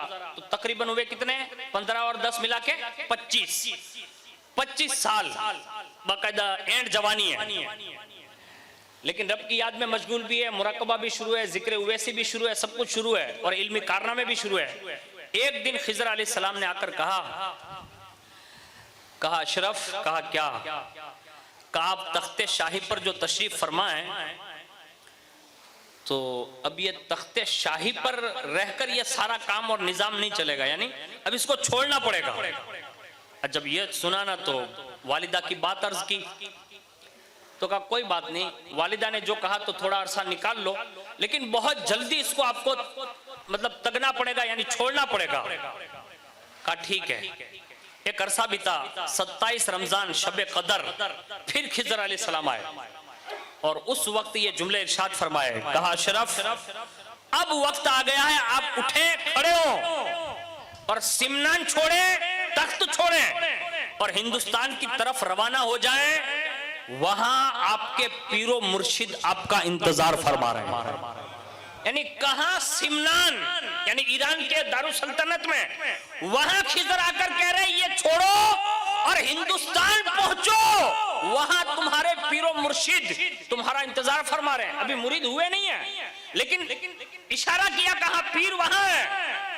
अब मैं कहता हूं वो मुरीद कितना खुशनसीब होगा कि जिसको मुरीद होने के लिए पीर का पता आकर खिजर अलैहिस्सलाम बताते हो। यानी हुजूर मखदूम सिमनानी की ये शान रही है कि खिजर अलैहिस्सलाम आए और कहा कि आप जल्दी करें। जैसे खिजर अलैहिस्सलाम की ये बात सुनी, बड़े खुश हुए, नमाज फजर पढ़ी और उसके बाद सीधे वालिदा माजिदा की बारगाह में हाजिर हुए और अर्ज किया कि मुझे इजाजत अता फरमाएं। कहा किस बात की, कहा सफर की। अब माँ भी कितनी दिलेर है। आज हमारे यहाँ मोरबी में से कितने लड़के दारुल में अतराफ अकनाफ में पढ़ते होंगे, मुझे तो कभी आइडिया नहीं, कभी किसी से पूछा भी नहीं, लेकिन आप खुद गौर कीजिएगा, चेक कीजिएगा कि आज अपना बधाईना छोकरा स्कूल जरूर पढ़े, इदाराમાં ઓછા હોય। શું કામ કે માણસો એમ કહે છે કે પઢી લખીને વધારે વધારે તો 5000 6000। याद रखिए कि ये 5-6 हजार के लिए भी पढ़ना ये कोई जरूरी नहीं है। हमें अपना ईमान बचाने के लिए कम से कम फर्ज इल्म सीखना जरूरी है। मैंने कहता आलिम बनना वाजिब है, कारी बनना वाजिब है, लेकिन कम से कम इतना कुरान तो जरूर पढ़ना चाहिए जिसके जरिए आप अपनी नमाज दुरुस्त कर सकें। और आप मुसलमान हैं तो आपको कोई बंदगी छोड़ी नहीं होगी। आप मालिक के निसाब बनेंगे तो ज़कात के मसाइल सीखने पड़ेंगे, बालिग हो गए नमाज के मसाइल, मालिक के इस्तिताअत हुए तो हज के मसाइल, अगर आप रमजान पाते हैं तो रमजान के मसाइल, यानी ये इससे कोई छुटकारा नहीं है। तो कम से कम इतना तो करो कि कम से कम अपनी नस्लों में कुछ ऐसे बच्चों को पढ़ा दो कि जो मोरबी में रहते हुए कम से कम आपके बच्चों को वो पढ़ाने के काबिल बन जाएं। ये भी जरूरी है और ये भी इन पीराने इज़ाम की बरकतों से होगा और इनकी दुआओं के जरिए आपको ये चीजें मैसर आएगी। तो हुजूर मखदूम सिमना अलैहिर्रहमा ने अपनी वालिदा से जाकर ये कहा, और जैसे ये कहा ना तो हमारी और आपकी वालिदा की तरह वो नहीं थी। फौरन अभी इजाजत मांगी तो फरमाया, बेटे तुम्हारे नाना जान ने तुम्हारी पैदाइश से पहले मुझे ख्वाब में ही फरमाया था कि बेटी तुम्हारे बतन से आफताबे गौसियत पैदा होने वाला, और जाओ जाओ तुमको तमाम आलम की फरियाद रसी करनी है, उन्होंने कहा था ना। इसलिए मैं ये इंतजार कर रही थी कि अशरफ किस दिन इजाजत लेने आएगा। आया तो अपने कीधुं ने कि राजकोट दारुलमा मुक्या होय, धरोल मुक्या होय, फलाणी जग्याए मुक्या, तो नहीं मारो लाल मारती छेटो नहीं, પછી ભલે लाल मोटो थी मतलब धक्का देते हो। तो मेरी बहनों से भी गुजारिश है, अपने बेटों के लिए जिगर थोड़ा मजबूत कीजिए कि बाकायदा दीन की जरूरत है, स्कूलों की जरूरत है, डॉक्टरों की जरूरत है, एडवोकेट की जरूरत है। जैसी जैसी जरूरतों ने इन बच्चों के लिए आप थोड़ा वक्त दीजिए और बाकायदा उनको पढ़ाइए, बाहर भेजिए। और आपका मोरबी इतना वसी है, मुझे तो आज पता चला कि इतनी बड़ी बस्ती यहाँ रहती है। मैं कहता हूँ आप यहाँ जो चाहे ना आप खुद करके अपने बच्चों की तालीम के लिए इंतजाम कर सकते हैं। लेकिन मखदूम सिमना अलैहिर्रहमा ने इजाजत मांगी और इजाजत मांगने के बाद हुजूर मखदूम पाक ने अपने भाई छोटे जो थे मोहम्मद आरफ, उनको सुल्तान बनाया और बड़े इत्मीनान और सुकून के साथ हिंदुस्तान की तरफ रवाना हुए। और रुखसत जब हुए ना तो वालिदा ने एक बात कही थी, कहा बेटा जब जाओ ना तो अकेले मत जाना। माँ की तमन्ना होती है ना, क्योंकि बेटा बादशाह छोड़ा था, यानी सुल्तान वक्त थे ना, तो कहा बेटा अकेले मत जाना। कहा तो कहा जब यहां से रुखसत होना ना तो कम से कम 12,000 लश्करी को अपने साथ लेकर चलना, यानी 12,000 जो सिपाही हो ना उनको साथ लेकर चलना। तो कहा माँ इसकी वजह, तो कहा कम से कम मेरे दिल को यह तसल्ली होगी कि मेरा बेटा कहीं चढ़ाई के लिए जा रहा है, तो ये इरादा होगा कि चढ़ाई के बाद वापस आएगा, यानी ये खाली दिल की तसल्ली के लिए, इसलिए कहा। बस इतना सुना, आपने इजाजत ली। और उसके बाद उस जमाने के एक बुजुर्ग थे हजरत शेख अलाउद्दौला सिमनानी रहमतुल्लाहि ताला अलैह, उनसे मुलाकात हुई और वो भी चंद मंजिल तक आपको छोड़ने के लिए तशरीफ लाए। तीसरी मंजिल पर जब आप पहुंचे ना तो 12,000 जो फौजी साथ में थे उनसे कहा कि आपको मैं इजाजत देता हूं, ये तो वालिदा के कहने पर मैं आपको साथ लाया था, अब आपको इजाजत है, आप जहां जाना चाहें वहां जा सकते हैं। कुछ लोग मावराउन नहर तक साथ चले, वहां से आपने उनको भी कहा यहां से आप भी रुखसत हो जाओ। सबको रुखसत किया। 2 बंदे ने कहा कि हुजूर हम आपका साथ छोड़ नहीं सकते, क्योंकि 25 साल उम्र है, जवानी का एंड वक्त है। तो कहा हुजूर हम आपका साथ नहीं छोड़ेंगे। 2 बंदों ने कहा कि हम आपके साथ चलेंगे। चलते चलते जब बुखारा तक पहुंचे तो अचानक एक बुजुर्ग से मुलाकात हुई जो उस जमाने के मज्जुब थे, बड़े होशियार थे। उन मज्जुब बुजुर्ग ने जैसे ही मखदूम सिमना को देखा ना तो करीब गए और करीब जाकर आपके सर को ऐसे पकड़ ली मखदूम पाक के, यानी सफर में ही थे, वहीं मुलाकात हुई बुखारा में, सर पकड़ा और उनका सर आपके सर से मतलब ऐसे रगड़ने लगे, यानी माथा अपने नो की घसवा बिड़ा तो वो रगड़ने लगे ऐसे। उन मज्जुब की इस हरकत से हुजूर मखदूम पाक पर गशी की कैफियत तारी हो गई। थोड़ी देर हुई, मज्जुब साहब हट गए और पूरब की तरफ ऐसे इशारा किया, कहा इधर जाओ जल्दी करो। जैसे ये कहना कि इधर जाओ जल्दी करो तो मखदूम पाक अलैहिर्रहमा के साथ में जो 2 बंदे थे ना उनसे कहा पूरब की जानिब चलते हैं। जब समरकंद मिला तो वहां के एक शेखुल इस्लाम थे, उन्हें जब पता चला ना कि सैयद अशरफ आ रहे हैं तो बाकायदा उन्होंने समरकंद में उनका बड़ा एहतराम किया और उनकी खातिर मदारात की। समरकंद से जब आगे निकले तो आपने अपना घोड़ा जो था वो दोनों साथियों को दिया और कहा कि आज से मैं तुम्हें इजाजत देता हूं कि ये घोड़ा आप रख लें और आपको भी इजाजत देता हूं कि आप भी दोनों यहां से रुखसत हो जाएं। मैं ये चाहता हूं कि जिस सफर के लिए निकला हूं ना, यानी पीरो मुर्शिद की बारगाह में पहुंचना है ना, तो ये सोचता हूं कि ये सफर पैदल तय करूं। यानी ये पीर की मोहब्बत में कशा आपने घोड़ा भी दे दिया, दोनों साथियों को भी रुखसत किया, तने तनहा पीर की मोहब्बत में चल पड़े। और जब हुजूर मखदूम पाक सफर तय करते हुए मुल्तान के करीब पहुंचे, जिसको ऊद शरीफ कहते हैं, तो हुजूर मखदूम जहानिया जहां गश्त, ये सिलसिला बुखारिया के बहुत बड़े बुजुर्ग हैं और इनके सिलसिले के बारे में ये मशहूर है कि आपके मुरीदीन में बाकायदा गौस अब्दाल जैसे लोग, लाखों की तादाद में लोग शरीक थे। और हजरत जहानिया जहां गश्त को जो सबसे बड़ा किसी सिलसिले का फेज मिला तो हजरत इमाम याफई रहमतुल्लाहि ताला अलैह का नाम आपने सुना होगा, जो सिलसिले कादरिया के बहुत बड़े बुजुर्ग हैं। उनके जरिए से वास्ता दर वास्ता हुजूर गौसे पाक रज़ी अल्लाह ताला अन्हु से बाकायदा उन्हें फैज़ हासिल है और अल्लाह ने इतना रुसूख दिया इस सिलसिले को भी कि आज पूरी दुनिया में आप देख लें, अहमदाबाद में शाह आलम और कुतुब आलम का नाम आपने सुना होगा, बड़ी अबकरी शख्सियतें, ये उनके बुजुर्ग हैं जो हुजूर मखदूम पाक से मिलते हैं। और जैसे जहानिया जहां गश्त से मुलाकात हुई तो हजरत सैयद मखदूम जहानिया जहां गश्त ने फरमाया, अरसाए दराज के बाद एक तालिब सादिक की महक ने दिल और दिमाग को मुअत्तर फरमा दिया है। यानी सैयद ज़ादे को देखा ना तो ये जुमले कहे। और उसके बाद फरमाया, एक जमाने के बाद एक रसूलुल्लाह के फर्जंद के दीदार ने मसरूर किया और फरमाया, ए सुल्तान सैयद अशरफ जल्दी करो, पंडवा की सरजमीन पर मेरे भाई शेख अलाउल हक व दीन तुम्हारा इंतजार फरमा रहे हैं। यानी उन्होंने भी ये बात कही और उसके बाद फरमाया, कहा सैयद मेरे पास कुछ तबरुकात है, नेमात हैं, मैं ये चाहता हूं कि आप जब यहां से निकले ही हैं तो कम से कम ये मेरे पास जो भी अमानतें हैं ना वो आप ले लो और बंगाल की तरफ, पूरब की तरफ जल्दी से रास्ता तय करो और वहां पहुंचो। जब मखदूम पाक दिल्ली पहुंचे तो जानिब यानी ये पूरब की जानिब निकले तो बिहार शरीफ के कुछ कस्बे गांव मतलब पड़े, उसमें से सलाव में ठहरे। यहाँ पर आपकी इबादत गाह भी आज भी महफूज है। सलाव से आगे पहुंचकर जब बिहार शरीफ में दाखिल हुए, उसी दिन बिहार की एक अबकरी शख्सियत हजरत सैयदुना मखदुमुल मलिक शेख शरफुद्दीन यहया मुनीरी रहमतुल्लाहि ताला अलैह का विसाल हुआ था। और विसाल शरीफ से पहले हुजूर शेख शरफुद्दीन यहया मुनीरी ने यह वसीयत फरमाई थी कि एक सहीहुन नसब सैयद फर्जंद रसूल तारिक सल्तनत सातों किरतों के हाफिज वो तशरीफ लाएंगे और वही मेरी नमाज जनाजा पढ़ाएंगे। यानी बिहार अभी पहुंचे नहीं थे, लेकिन पहले ही वसीयतनामा तो कर ही दिया था, यानी उनकी आमद से पहले। और जैसे ही थोड़ी देर हुई तो शेख जिलाई कहते हैं कि मखदूम पाक का तो विसाल, ये यहया मुनीरी का तो विसाल हो गया, हम लोग इंतजार कर रहे थे कि ऐसा बंदा आएगा कहां से। तो हजरत शेख जिलाई जो थे ना, खास चाहिए मुरीद थे, वो दरवाजे पर शहर बाहर तशरीफ लाए और इंतजार करने लगे। और जैसे वो इंतजार कर रहे थे, एन उसी वक्त यानी उनके इंतजार के वक्त ही हुजूर मखदूम पाक ने बिहार में एंट्री फरमाई और बाकायदा तशरीफ फरमा हुए। और जैसे वो शेख ने देखा ना, तो देखते ही समझ लिया का उन्हीं की तलाश लगती है, यही आने वाले लगते हैं, करीब आए। जैसे मखदूम पाक करीब आए ना, तो पहला सवाल ये किया का आप सैयद हैं, यानी ये जुमला का आप सैयद हैं। मखदूम पाक ने बड़ी इंकिसारी से कहा, क्योंकि बड़े खानदान में पले थे, जो चाहते कह सकते थे, लेकिन सैयद की शान यही है कि वो अपने नाना की आजिज़ी और इंकिसारी का प्रचार करते हैं।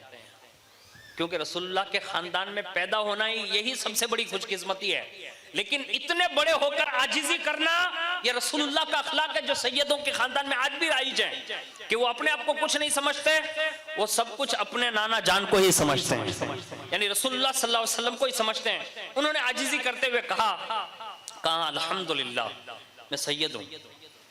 तो शेख जिलाई ने कहा कि आप तशरीफ ले आए। खुलफा से मिलाया, सबसे मुलाकात हुई, बा इत्तेफाक के राय पीरो मुर्शिद की वसीयत के मुताबिक कहा कि आप ही के बारे में ये बात कन्फर्म है कि आप सातों किरत के हाफिज भी हैं और सैयद भी हैं और सही नसब सैयद हैं, तो इसलिए इनकी वसीयत थी कि आप इनकी नमाज जनाजा पढ़ाएं। बस आपने वही नमाज जनाजा पढ़ाई। और उसके बाद जैसे कफन दफन वगैरह का मामला हुआ, तो दिल में ख्याल गुजरा, कहा कि मैं जिसकी तलाश में निकला था, तो कहीं यही तो बुजुर्ग नहीं थे, यानी जिनसे मुरीद बनने के लिए निकला हूं, ये दिल में ख्याल गुजरा। उसी वक्त मखदुमुल मलिक हजरत शेख यहया मुनीरी की रूहानियत हाजिर हुई और इरशाद फरमाया, अशरफ इत्मीनान रखो, अभी तुम्हारे पीरो मुर्शिद जिंदा और सलामत है। यानी आप मेरे जाने पर जो बात दिल में सोच रहे हैं, ऐसा नहीं है, वो तुम्हारा इंतजार ही कर रहे हैं। बस इतने में खबर आई, कफन दफन तो हो चुका था, मतलब जनाजा वगैरह पढ़ा जा चुका था, कब्रिस्तान में दफन हो चुके थे। मखदूम पाक उनके मुरीदिन मुअत्तक़िदीन के दरमियान ही थे। इतने में किसी ने आकर खबर दी, और वो खबर ये थी कि मखदूमुल मलिक का हाथ जो है ना, वो कब्र से बाहर आ गया। अब लोगों को तशवीश हुई कि पीर साहब का हाथ कैसे कब्र से बाहर आ गया, तो किसी को समझ में नहीं आ रहा था। लोगों ने मखदूम पाक की बारगाह में अर्ज किया, कहा कि आप ही बताएं कि ये पीर साहब का हाथ कब्र से बाहर कैसे आ गया। तो हुजूर मखदूम सिमनानी अलैहि रहमा ने फरमाया, कहा कि उन्होंने कोई वसीयत की थी। कहा क्या? कहा उनकी वसीयत ये थी कि उनकी टोपी जो है ना, वो भी कब्र में उनके साथ रख देना। तो शायद वो आप भूल चुके होंगे, इसकी वजह से ये हाथ बाहर है। अगर टोपी यानी ताज आप हाथ में रख दोगे तो ऑटोमेटिक वो कब्र में अंदर चला जाएगा। जैसे ही मखदूम पाक ने ये फरमाना था, लोग जल्दी गए, खुलफा लोग, और बाकायदा लाकर आपने सीधा दस्ते मुबारक पे टोपी रखी ना, तो कुदरत का निजाम देखें कि उसी वक्त हजरत यहया मुनीरी ने कब्र के अंदर अपना हाथ ले लिया। पता ये चला, हमारे यहाँ जो बुजुर्ग है ना, हम ऐसे हाजिर ही नहीं देते। कायनात के जितने मज़ारात में लेटे हुए ना, वो हर वली आज भी जिंदा है। लेकिन जाने वाले की अकीदत कैसी होनी चाहिए? पुख्ता होनी चाहिए, वरना नहीं। वो लतीफा बड़ा मशहूर है, गरीब नवाज के दरबार में हाजिरी दी, अब आंखें मांगने आया था, चंद रोज हुए आंखें मिली नहीं, तो मांगने का शुरू कर दिया। यानी अब वहां तो सब लोग आते जाते थे, तो रुपया 2 रुपया देते जाते थे। अब सारी चीजें मिलने लगी तो वो पोटलियां मतलब बनने लगी पैसे की, तो आंख मांगना ही भूल गया वो। अब पैसे जमा हो गए, अब थोड़े दिन हुए ना तो उस जमाने में औरंगजेब आलमगीर का शायद दौर रहा, अब वहां उसका मतलब गुजर हुआ, और जैसे दरगाह शरीफ में हाजिर हुए तो इन लोगों को देखा, कहा क्या कर रहे हो, कहा आंखें मांग रहे हैं, कहा कितने साल हो गए, कहा साल हो गए, तो कहा अंदर जाता हूं, कहा बाहर निकलू ना उससे पहले आंखें आ जानी चाहिए। यकीन दिलवाना था ना, क्योंकि अब ये लालच में आ गए थे, तो कहा अंदर जाता हूं, फातिहा पढ़ के बाहर निकलो ना, यानी उससे पहले आंखें आ जानी चाहिए। अब ये लोग सब मुंजाने कि ओ अब ये बादशाह थे भी जलाली, अब वो गरीब नवाज से कहा सरकार अब तो आंखें तो नहीं थी, अब तो ये गर्दन भी जाएगी, यानी अब रोना धोना शुरू हुआ, और जैसे दिल से मांगा ना तो बादशाह के फातिहे के खत्म होने से पहले आंखें मिली, और जैसे बादशाह बाहर निकले हैं तो ये लोग मुजाफा करने गए, हमें पहचाना, हमें पहचाना, कहा कौन, कभी तुम कह के नहीं गए थे कि आंखें आ जानी चाहिए, आंखें आ गई, डांटा और कहा तुम ही जैसे लोगों ने इन दरगाहों को बदनाम करके रखा है। कहा क्यों, कहा दिल से मांगता ना तो पहले दिन ही मिल जाती। ये वली का दरबार है, उनकी इज्जत यही है कि दिल से मांगे। या तो बेतन खाली फूल ना जबला चढ़ावे, बेतन अगरबत्ती ना ओला अगरबत्ती ना मतलब ठेला ओला हुंके खोखा दीधा હોય તણ જુમેરાત ભરી હોય ને કામ ન થયું હોય ને તો બાપુ પાસે બાપુ મારું કામ ન થયું ફલાણી દરગાહે જાતો તો મારા ભાઈ તો उसमें शक कर रहा है, यानी तेरा मिजाज ही हो गया कि ત્રણ જુમેરાત માં કામ થઈ જવું જોઈએ। તને ખબર છે કે આપણી તકદીર બદલતા કેટલી વાર લાગે? એના ચૂંટણી કાળના નામ બદલવામાં મહિના વયા જાય, વર્ષથી વયા જાય। મારું હમણાં આ ચૂંટણી કાળ ફસેલું જ છે, હું મારી જ વાત કરું, તમારી વાત નથી કરતો। મોરબીમાં તો બધા કેપેબલ માણસો છે, એને તો ગેર ચૂંટણી કાળ આવી જાય, મારે હજી એક જ મહિનો થવા આવ્યો। मैं कहता हूं चूंटनी कार्ड इतना जल्दी नहीं आता, जो ऑफिसों में लिखा और टाइप किया जाता है तो लोहे महफूज से मिटाना और लिखवाना आसान है? नहीं, उसमें हमारे कुछ कसूर होते हैं जिसकी सजा हमें भुगतनी पड़ती है। वरना वली की शान यह है कि वो मजार में सोते सोते लोगों की तकदीरें बदल देते हैं। लेकिन तकदीर कब बदलती है? हुजूर मखदूम सिमना अलैहि रहमा पूरे हिंदुस्तान का दौरा किया और खास करके दुनिया भर के अक्सर ममालिक में आपने दौरा फरमाया, यहां तक कि अहमदाबाद शरीफ तक आए हुए हैं। यानी ये गुजरातियों की खुशनसीबी है कि मखदूम पाक की सैरो सियाहत में अहमदाबाद भी दाखिल है। दक्कन गुलबर्गा शरीफ जहां कहते हैं ख्वाजा बंदा नवाज, वहां तक आए हुए हैं। यानी पूरी दुनिया में शायद कोई ऐसा मुल्क होगा जिसमें आपने हाजिरी नहीं दी होगी। पूरी दुनिया में कमोबेश 3 से 4 ऐसे सफर किए कि आधी पौनी दुनिया का मतलब आपने दौरा किया है। और कहां तक गए? आप फरमाते मैं ऐसी जगहों पर पहुंचा हूं जहां दरख्तों में बाकायदा ये अंगूठे की मिकदार छोटी लंबाई वाले लोग दरख्तों में लटकते थे। यानी ऐसे लोगों को भी मैंने ऐसे दूर दराज ममालिक में जाकर देखा है जो दरख्तों पर लटक रहे हैं। मैं कहता हूं जिन्होंने इतना लंबा चौड़ा सफर किया वो कदम रंजा उन्होंने गुजरात को भी मतलब फरमा कर मुशर्रफ फरमाया। तो इस हवाले से हिंदुस्तान का खेडूत था बेचारा। अब खेडूत क्या जाने, खेती करने वाला बंदा। अब एक दिन वो अपनी खेती में मतलब मशगूल था, तो उसी दरमियान उसके दिल में एक ख्याल आया, और वो ख्याल भी कितना अच्छा था। देखिए उस जमाने के लोग ख्याल भी कितना अच्छा करते थे। आपसे मैं अर्ज कर रहा हूँ, हुजूर पीर साहब किबला और मोरबी के अक्सर बेशतर सादात यहाँ हाजिर हैं, पिराने इज़ाम होंगे, उलमाए किराम होंगे। आपसे भी अर्ज है, हम जिनकी महफिल सजा कर बैठे हैं ना, एक तो शहजादों की सदारत है, और जिक्र मैं कर रहा हूँ हुजूर मखदूम सिमनानी अलैहि रहमा का। और हुजूर मखदूम सिमना अलैहि रहमा का फरमान है कि मुझसे जो मांगे और मुझको जो पुकारे मैं उसकी मदद फरमाता हूँ। और अपने मुरीदीन और अपने खुलफा और अपने खास मुअत्तकीदीन के लिए और उनके खानदान के लिए तो ये हुक्म है कि मेरा मरना और जिंदा रहना, इसको लोगों के मरने पर कयास न करना। मैं जब तक जिंदा जाहिरी तौर पर था, बादे ममात भी मेरा हाल ऐसे ही रहेगा। यानी मेरा मरना और जिंदा रहना ये दोनों सेम सेम है। और जहां भी मेरा बेटा रहता है ना, वहां मेरी रूहानियत मौजूद होती है। यानी इतनी पावरफुल शख्सियत है कि सिलसिला अशरफिया के जितने मुरीदीन मुअत्तकीदीन है ना, उनको तो ये चाहिए दिल से एक बार पुकार लेना, आप खुद ही देख लेंगे कि हुजूर मखदूम पाक अलैहि रहमा कितना पावर रखते हैं। लेकिन मैं बात अर्ज़ कर रहा हूँ ना, कुछ ख्याल करें ना, इसी महफिल में ख्याल करें। मैं आपसे पूछा हूँ कि मेरे को कोई पूछे कि बरकती साहब हूँ ख्याल जाए, तो ज्यादा से ज्यादा बेचारा बरकती दुनियादारी बताएगा। एक दुकान हो तो बीजी थी जाए, एक मकान हो तो बीजू थी जाए, एक गोदाम हो तो त्रीजू थी जाए, यही लोग मांगते हैं ना। पहले के लोग कितनी अच्छी सोच रखे थे। वो किसान जो थे ना हिंदुस्तान के, तो अपनी खेती बाड़ी में मशगूल थे। तो अचानक उसके दिल में ख्याल आया, और वो ख्याल किस दिन आया? 9वीं जिलहिज्जा, यानी जिसको कहते हैं अरफात का दिन, यानी अरफात के मैदान में जो हाजी लोग रहते हैं ना, वही दिन था। तो दिल में ये ख्याल गुजरा का काश मेरे पास भी इतनी धन दौलत होती, पैसा होता, तो आज मैं भी अरफात के मैदान में होता और मैं भी अरकान हज अदा कर रहा होता। और खास करके रुकने आजम इसको कहते हैं ना, अरफात के मैदान में वकूफ करना। दिल में ख्याल गुजरा, और जैसे ये दिल में ख्याल गुजरा ना, तो हुजूर मखदूम सिमना अलैहिर्रहमान ने उसके ख्याल को भांप लिया और भांप कर इरशाद फरमाया, क्या सोच रहे हो? अब वो दिल में ख्याल कर रहे थे, मखदूम पाक ने भांप लिया, कहा क्या ख्याल कर रहे हो? तो हाथ जोड़ लिए, कहा हुजूर ये सोच रहा था आज अरफात का दिन है, हाजी लोग अरफात के मैदान में होंगे, दुआ मांग रहे होंगे। मैंने भी दिल में ये सोचा कि काश मेरे पास भी कुछ होता तो मैं भी हाजी बनता और अरफात के मैदान में दुआ मांग रहा होता। आपने फरमाया जाना है? अब मखदूम पाक पूछे, तब जाहिर सी बात है कि उसी वक्त दिल की जो उमंग थी ना, बड़ा वो निकाल कर दिखा, हुजूर अगर आप पहुंचाए तो बड़ी करम नवाजी होगी। बस इतना कहा, जाइए। दूसरा कोई प्लेन टिकट पासपोर्ट कुछ नहीं, खाली मखदूम पाक ने कहा जाइए। वो किसान कह रहा है कि थोड़ी देर पहले हिंदुस्तान था, एक लम्हे में मखदूम पाक ने अरफात के मैदान में उतार दिया।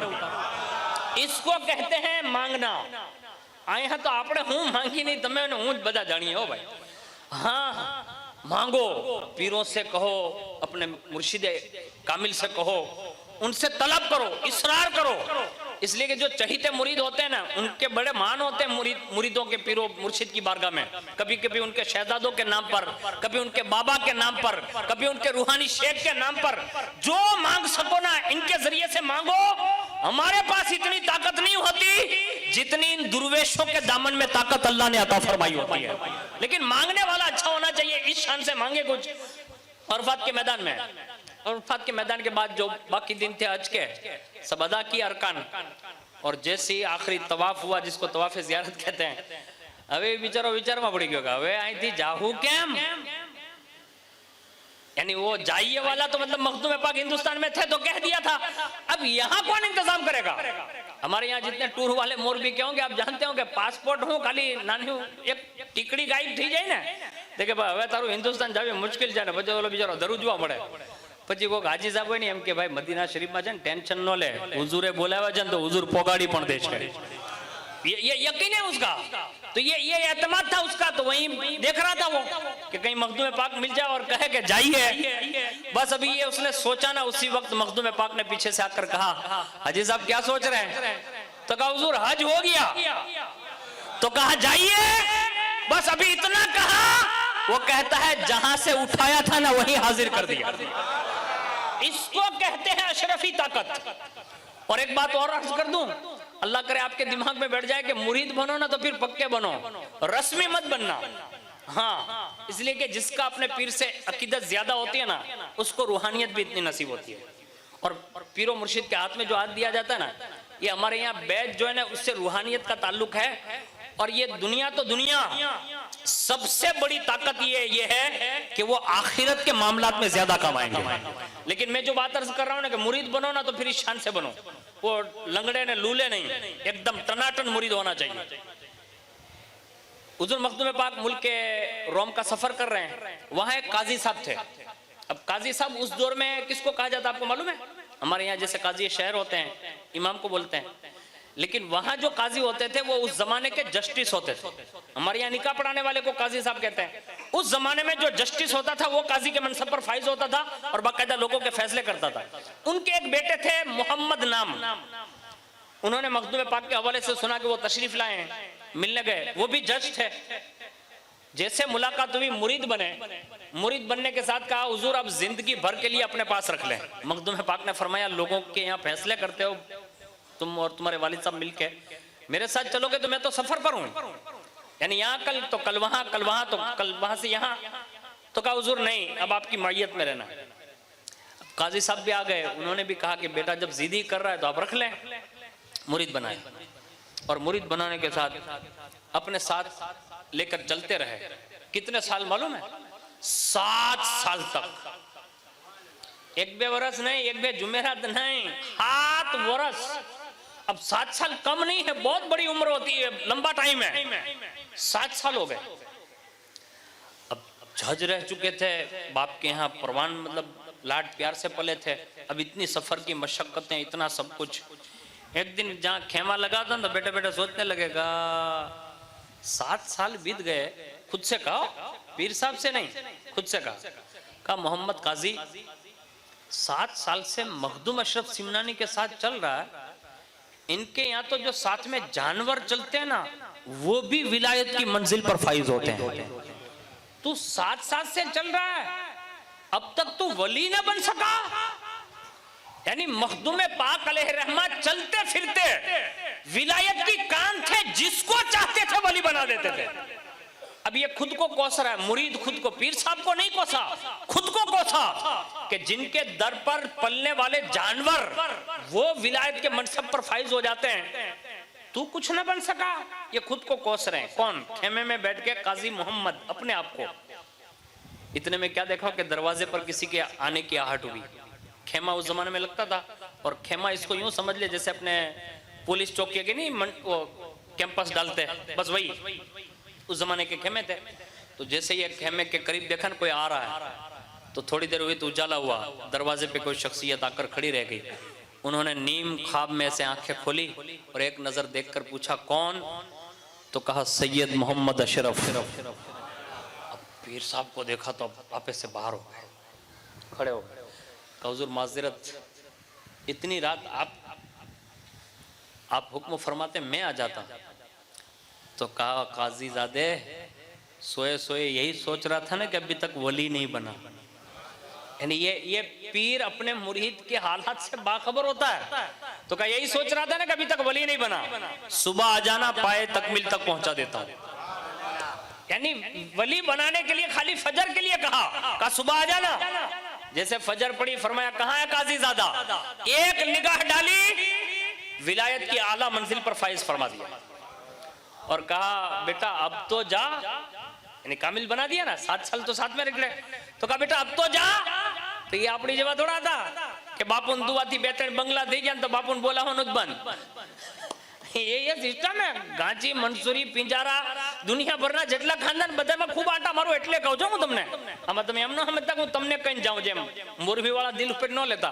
દુનિયા ભરની मतलब એક સિસ્ટમ બનેલી છે કે ભાઈ હવે પીર સાહેબની જરૂર નથી, કેમ કે 2-3 બંગલા બની જાય પીર સાહેબની શું જરૂર છે। પણ ઈ ન ખબર હોય કે એમના હાથ આજ પણ મુસલ્લામાં જે ઊંચા થાય ને, એમાં તારા બંગલા માટે આજ પણ દુઆ થઈ રહી હોય છે। हाँ, ये हम भूल जाते हैं। हम तो यही समझ रहे बिजनेस सारो हाले ना, मार्बल नो तो कारखानु है, टाइल्स तो आया एक्सपोर्ट थाय छे, हीराना फलाना वाला थाय। नहीं, ये तुम्हारी वजह से नहीं चल रहा होता, ये तुम्हारी पीठ के पीछे कोई दुर्वेश दुआ कर रहा होता। वरना हमारी और आपकी कोई औकात नहीं, इसको हमेशा याद रखिएगा। जैसे ही ये देखा ना कि मखदूम पाक ने फरमाया पाए तकमील तक पहुंचा दिया, कहा अब तो जा। वो बड़े होशियार लोग थे।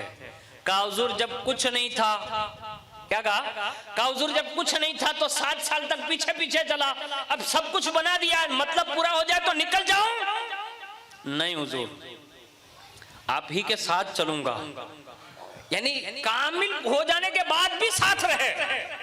लोग ताज्जुब करते थे काजी ज़ादे पर, का वली बन गए फिर भी साथ चल रहे। अजीब इत्तेफाक, इम्तिहान और भी होगा, अल्लाह बेहतर जाने। उसी दरमियान एक दिन हजरत सैयद नूरुल ऐन रहमतुल्लाहि ताला अलैह, जो आपके मानवी बेटे, रूहानी बेटे थे और आप इनसे बड़ा प्यार करते थे, और ये जो बेटे थे हजरत सैयद अब्दुल रज़्ज़ाक नूरुल ऐन, ये हुजूर गौसे पाक रज़ी अल्लाह ताला अन्हु के खानदान से ताल्लुक रखते हैं। लेकिन उन्होंने अपनी खालाजाद बहन से जो है अपने गोद लिया था उनकी फरमाइशों पर। हजरत सैयद अब्दुल गफूर कादरी रहमतुल्लाहि ताला अलैह और आपकी खालाजाद जो बहन थी, उन्होंने कहा कि आप हमारे बेटे को कबूल फरमा लें। तो हजरत सैयद नूरुल ऐन 12 साल की उम्र से हुजूर मखदूम पाक के साथ रहे और बाकायदा सफर में भी साथ ही चलते थे। एक बार बीमार हो गए, और जैसे बीमार हुए ना तो हुजूर मखदूम पाक के मुरीदीन उस जमाने के बड़े बड़े बादशाह लोग रहे, तो जल्दी से इंतजाम के लिए हकीमों तबीबों को तलाशा गया। दुनिया भर से लोग बुलाए गए, सबने अपना अपना काम किया। लेकिन सब यही कह रहे थे कि हुजूर ये मर्ज समझ में नहीं आता, ये मर्ज समझ में नहीं आता। किसी ने मशवरा दिया यूनान से डॉक्टर बुलाए जाएं। बाकायदा अपने साहिबजादे के लिए हुजूर मखदूम पाक ने यूनान से तबीबों को बुलाया बाकायदा। और जैसे ही तबीब आया और उसने चेक किया, चेक करने के बाद उसने एक अर्ज की, कहा हुजूर एक इलाज है लेकिन मुझे पता है कि वो आप करेंगे नहीं। तो कहा कौन सा इलाज? तो कहा हुजूर इसके लिए एक रोगन बनाना पड़ेगा, तेल, और उसके लिए जिंदा इंसान के गोश्त की जरूरत पड़ती है उस तेल को बनाने के लिए, और मुझे यकीन है कि आप ऐसा करेंगे नहीं। तो कहा तूने ये सही सोचा कि मैं ऐसा कर नहीं सकता, क्योंकि मैं रसूलुल्लाह की शरीयत का पाबंद हूँ, तरीकत के मनसब पर फाइज हूँ, मैं रसूलुल्लाह के खिलाफ कोई काम नहीं कर सकता। इसलिए कि शरई मसला यही है कि हमारा जो जिस्म है ना, ये अल्लाह की मिल्कियत है, इस पे हमें और आपको सिवाय हाजत जरूरिया जो अल्लाह उसके रसूल ने हुक्म दिया, जैसे बाल अशद बड़े हो जाए तो उसको कटवाने का हुक्म है, नाखून बड़े हो जाए तो उसको कटवाने का हुक्म है, मुख्तलिफ जगह ऐसी है जहां से कुछ चीजें मतलब ये, उसके सिवा हमें और आपको इसका इख्तियार नहीं है, ये चीज हम किसी को दे नहीं सकते। तो ये हुजूर मखदूम सिमला जानते थे और ये तबीब भी जानता था कि ये करेंगे नहीं। तो कहा हुजूर ये इलाज है, हो सकता है कि आपके बेटे को इससे शिफा मिल जाए, लेकिन आप ये करेंगे नहीं। कहा तूने सच फरमाया कि मैं ये नहीं करूंगा। पता ये चला उस जमाने में हुजूर मखदूम पाक ने आने वाले तमाम पीरान निजाम को ये मैसेज दिया कि अगर कोई गलत काम करने के लिए कहे भी ना कि ये करना चाहिए या ये करेंगे तो यूं हो जाएगा, तो पीर का हक है कि वो उसे रोके कि आप ये ना करें, ये रसूलुल्लाह की शरीयत के खिलाफ है।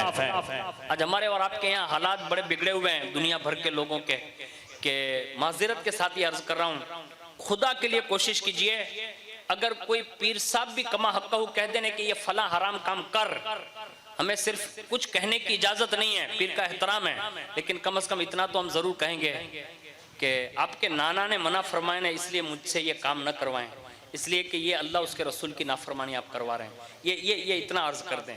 अगर वो कामिल कहीं भी सिलसिले से जुड़े हुए होंगे ना, वो आपसे ये काम कभी नहीं करवाएंगे। और पीरान निज़ाम अल्हम्दुलिल्लाह कमा हक़हू पूरे गुजरात में है, ऐसा करवाते नहीं है, लेकिन बाई चांस अगर कोई ऐसा कह देना तो उनकी बारगाह में इतना तो जरूर अर्ज करे कि हुजूर ये काम मैं नहीं कर सकता, इसलिए कि आपकी फरमा बरदारी में अल्लाह की भी नाफरमानी हो रही है और रसूलुल्लाह की भी नाफरमानी हो रही है, और अल्लाह उसके रसूल की नाफरमानी में हम किसी की फरमा बरदारी नहीं कर सकते। ये शरई तोहफा याद रखें, ये अल्लाह उसके रसूल का हुक्म है। जैसे मखदूम पाक से कहना कि इंसान का गोश्त चाहिए, ये काम नहीं होगा, तो कहा बेटे को शिफा नहीं मिलेगी। अब ये नूरुल ऐन है, आम बेटा नहीं है। हुजूर मखदूम पाक फरमाते थे कहा सब अपनी पुश्तों से बेटे जनते हैं और मैंने अपनी निगाहों से बेटा जना, यानी इतने करीबी थे वो, आंखों का नूर थे वो। इतनी चाहत के बावजूद भी उनके इलाज के लिए नुस्खे से मना फरमाया, कहा ये काम मैं तो नहीं कर सकता, मना कर। तबीब अपने खेमे में चला गया, मुरीदीन भी अपने अपने खेमों में चले गए, हजरत नूरुल ऐन अपने खेमे में बीमार आराम फरमाए। अब ये जो काजी ज़ादे जो विलायत की मंजिल पर पहुंच चुके थे ना, काजी मोहम्मद रहमतुल्लाह अलैह, उनको ये इस बात का पता चला। किस बात का? पीर साहब के बेटे के लिए इंसान का गोश्त चाहिए। उन्होंने रात की तन्हाई में अपने गोश्त को काटा और सीधे यूनानी के खेमे में गए और कहा कि ये लो गोश्त, और आप रोगन बनाइए और सुबह से पहले पहले पीर साहब के बेटे को शिफा मिल जाए ऐसा तेल बनाइए और मालिश कीजिए। अब ये रात की तन्हाई में ये काम हो रहा है और सुबह जैसे फजर की नमाज से पहले पहले ये रोगन लगा दिया गया और सालों की बीमारी चंद लम्हों में बाकायदा तखफीफ पाई और फजर में पहली सफ में हशाश बशाश सैयद अब्दुल रज़्ज़ाक नूरुल ऐन को मखदूम पाक ने देख लिया और बड़े खुश हुए अपने बेटे को इस हालत में, यानी तखफीफ की हालत में देखा, शिफायाब देखा, बड़े खुश हो गए। फरमाया सैयद, अजी हुजूर, कहा कि वो तबीब यूनानी तो कह रहा था कि ऐसा नहीं होगा। तो कहा हुजूर वो तो रात में आया भी, इलाज भी किया। तो कहा फिर वो तबीब को बुलाया, कहा आप तो कह रहे थे ना ये इलाज नहीं होगा, ये रात में आपने इलाज कैसे किया? अब सुनिए, अकीदत होना तो फिर ये उसी वक्त कहते हैं। कहा रात में कोई बंदा आया था, उसने अपना गोश्त ताजा कटिंग करके दिया और कहा रोगन बना डालिए और रातों रात इसका इलाज कीजिए और सुबह से पहले पहले तखफीफ हो जाए, शिफा मिल जाए, ऐसा कीजिए। तो उस बंदे का मैंने गोश्त लेके रोगन बनाया, रातों रात लगाया और सुबह हुई तो शिफा हो गई, तखफीफ हो गई। बस जब ये सुना ना तो मखदूम पाक बैठे बैठे फरमाते हैं हो न हो ये काजी मोहम्मद ही कर सकता है, यानी ये मंजूर नजर इसको कहते हैं। पीरो मुर्शिद की नजर जिस पर होती है ना, उसको कहते हैं मंजूर नजर। कहा ये काजी मोहम्मद ही कर सकता है। फौरन कहा जाओ उन्हें ले आओ। अब हाथ पूरा कटा हुआ था। अब जैसे लेके गए ना तो ऐसे कांप रहे। काम बजाहिर पीर के बेटे के लिए किया, लेकिन लोगों ने पूछा ना, लाने वालों ने कहा कांप क्यों रहे हो? कहा जो हाथ का मतलब कंधा काट के दिया हो ना। कहा हाँ। कहा ये हाथ मखदूम पाक के हाथ पर बेच चुका था। यानी मुरीद होना यही बिकना है, यानी अपने आप को पीर के हवाले कर देना, बेच देना। तो कहा पहले से ये हाथ दे चुका था मैं। अब डर इसलिए रहा हूं कि अगर पीरो मुर्शिद ने सिर्फ इतना पूछ लिया, कहा बता काजी ज़ादे, जब ये हाथ मेरी मिल्कियत में था तो तूने इसको काटा क्यों? इसका जवाब क्या दूंगा, इसलिए डर रहा हूं। आखिरकार खेमे में दाखिल हुए और जैसे पीरो मुर्शिद के सामने खड़े हुए, कांप रहे से, बड़े कमजोर हो गए थे। रात की तन्हाई में जो खून निकल चुका था। हुजूर मखदूम पाक को एक निगाह देखा, सर निगाहें नीची कर ली। मखदूम पाक ने फरमाया काजी ज़ादे, आज के बाद कभी ऐसा करना नहीं, क्योंकि मुखालिफत हुई ना। कहा ऐसा कभी करना नहीं। और उसके बाद कहा आज तूने मेरे बेटे के लिए जो किया है ना, उस लिए मुझे एक फरहत महसूस हुई कि मेरा नूरुल ऐन शिफायाब हो गया है। अब एक काम कर, क्या दोबारा हाथ चाहता है? यानी जो हाथ काट के दे दिया था, क्या दोबारा हाथ चाहता है? अब उन्होंने अपने सर को हिलाया और अपनी अर्ज गुजारिश मखदूम पाक की बारगाह में पेश कर दी। रावी लिखते हैं लताइफ अशरफी में कि हुजूर मखदूम पाक पर एक कैफियत तारी हुई, यानी उस वक्त, और बाकायदा जोर से फरमाने लगे काजी ज़ादा कहाँ है? काजी ज़ादा कहाँ है? काजी ज़ादा कहाँ है? लोगों ने कहा हुजूर सामने ही तो खड़े हैं। एक इशारा किया और सूरे यासीन की एक आयत पढ़ी और ऐसे इशारा करके अभी नीचे रखा ना, जहां से काटा था वहां से गोश्त बढ़ने लगा, बढ़ने लगा, बढ़ने लगा, यहां तक के थोड़े देर में मुकम्मल हाथ लोगों को नजर आने लगा। ये मखदूम पाक ने सर्जरी नहीं की, इसको याद रखिएगा। ये सर्जरी करके नहीं, बाकायदा उस हैयत को दोबारा उसी कैफियत में लाकर अपने मुरीद को दोबारा हाथ अता फरमाया और लोगों को यह साबित करके बताया, कहा अगर पीरो मुर्शिद के नाम पर कभी कुर्बानी दोगे ना तो अल्लाह इसका इनाम भी इतना बड़ा अता फरमाएगा। तो ये मैंने चंद बातें ये पीरो मुर्शिद के हवाले से और ख़ास करके मखदूम सिमनानी अलैहिर्रहमा की सीरत के हवाले से, हालांकि इनकी सीरत तो लोग ज़िंदगी भर बयान करें ना तो भी कम नहीं होगी, क्योंकि ये मेरे पास जो किताब मौजूद है ये पूरी दुनिया में मशहूर है। हुज़ूर मखदूम पाक अलैहिर्रहमा के कमोबेश 60 लताइफ, यानी आपने सफ़र में हज़र में जो जो बातें इरशाद फरमाई, ये पूरी किताब आपके हवाले से और आपके मलफूजात से भरी पड़ी हुई है।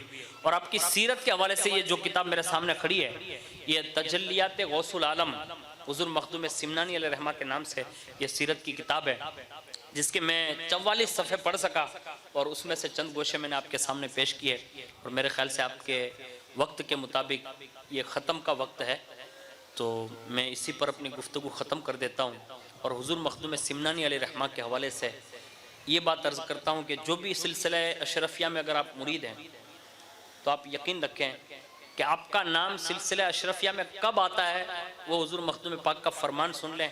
और इसी पर अपनी गुफ्तगू ख़त्म कर दूँ ताकि आपको ये एहसास हो कि बाबा के हाथ के ज़रिए हमने जो सिलसिला अशरफिया में दाखिला लिया है, यानी अशरफी बने हैं, इसकी अहमियत यह है कि हुज़ूर मखदूम पाक फरमाते हैं कि मेरे सिलसिले में वही बंदा दाखिल होता है और उसे ही दाखिल करता हूं जिसका नाम मैं लोहे महफूज में बख्शे हुए में देख लेता हूं। यानी जब तक उसे वहां देख नहीं लेता अपने सिलसिले में दाखिल नहीं करता। पता ये चला हुजूर मखदूम पाक की अकीदत के साथ जो इस सिलसिले में दाखिल हो जाता है तो यकीन जाने कि अल्लाह के यहाँ वो बख्शा बख्शाया हुआ लिखा जा रहा है। और एक जगह पर हुजूर मखदूम पाक फरमाते हैं कि कयामत के दिन, यानी ये भी आपका फरमान है, हुजूर गौसे पाक के हवाले से भी मशहूर है, गरीब नवाज के हवाले से भी मशहूर है, और हुजूर मखदूम पाक अलैहिर्रहमा भी फरमाते हैं कि मेरा सिलसिला इतना वसी होगा, इतना वसी होगा, इतना वसी होगा कि कायनात में कोई खित्ता ऐसा नहीं मिलेगा जहां तुम्हें कोई अशरफी नजर ना आए। अब सुनिएगा, कहा कायनात में कोई खित्ता ऐसा नहीं होगा कि जहां अशरफी ना मिले। यहां तक के फरमाते हैं कयामत के दिन भी अशरफियों की भरमार होगी, लेकिन मैदान कयामत में जहां अशरफी भी ज्यादा होंगे, वहां एक जगह को छोड़कर हर जगह तुम्हें अशरफी मिलेंगे। लोगों ने पूछा हुजूर वो जगह कहां होगी जहां अशरफी नहीं होगा? तो फरमाया वो जहन्नम होगी जहां अशरफी नहीं होगा। यानी ये सिलसिले की शान आपने इस शान से बयान फरमाई है, और ये कोई आम शख्सियत नहीं थी। मैंने चंद तस्करा आपके सामने पढ़ दिए, वरना मैंने जो बयान किया ना उससे सिवा मखदूम पाक है, यानी बहुत बड़े यहाँ तक कि निजामुद्दीन औलिया यहाँ तक फरमाते हैं कि जब से मखदूम अशरफ सिमनानी ने हिंदुस्तान पे कदम रखा है ना, तो ये दीन फल रहा है, फैल रहा है, और बड़ा इत्मीनान है हिंदुस्तान में, क्योंकि सैयद अशरफ हिंदुस्तान में तशरीफ ला चुके हैं।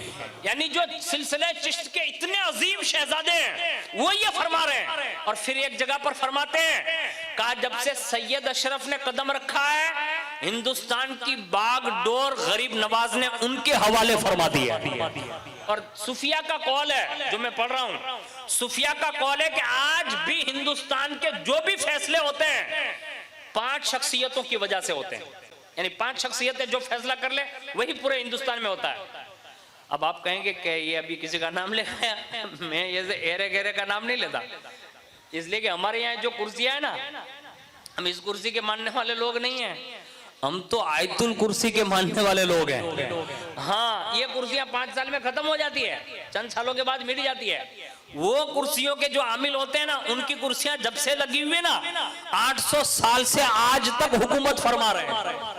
यानी ये उनकी मैं बात कर रहा हूं। 5 शख्सियत आज भी हिंदुस्तान में जलवा फिगन है।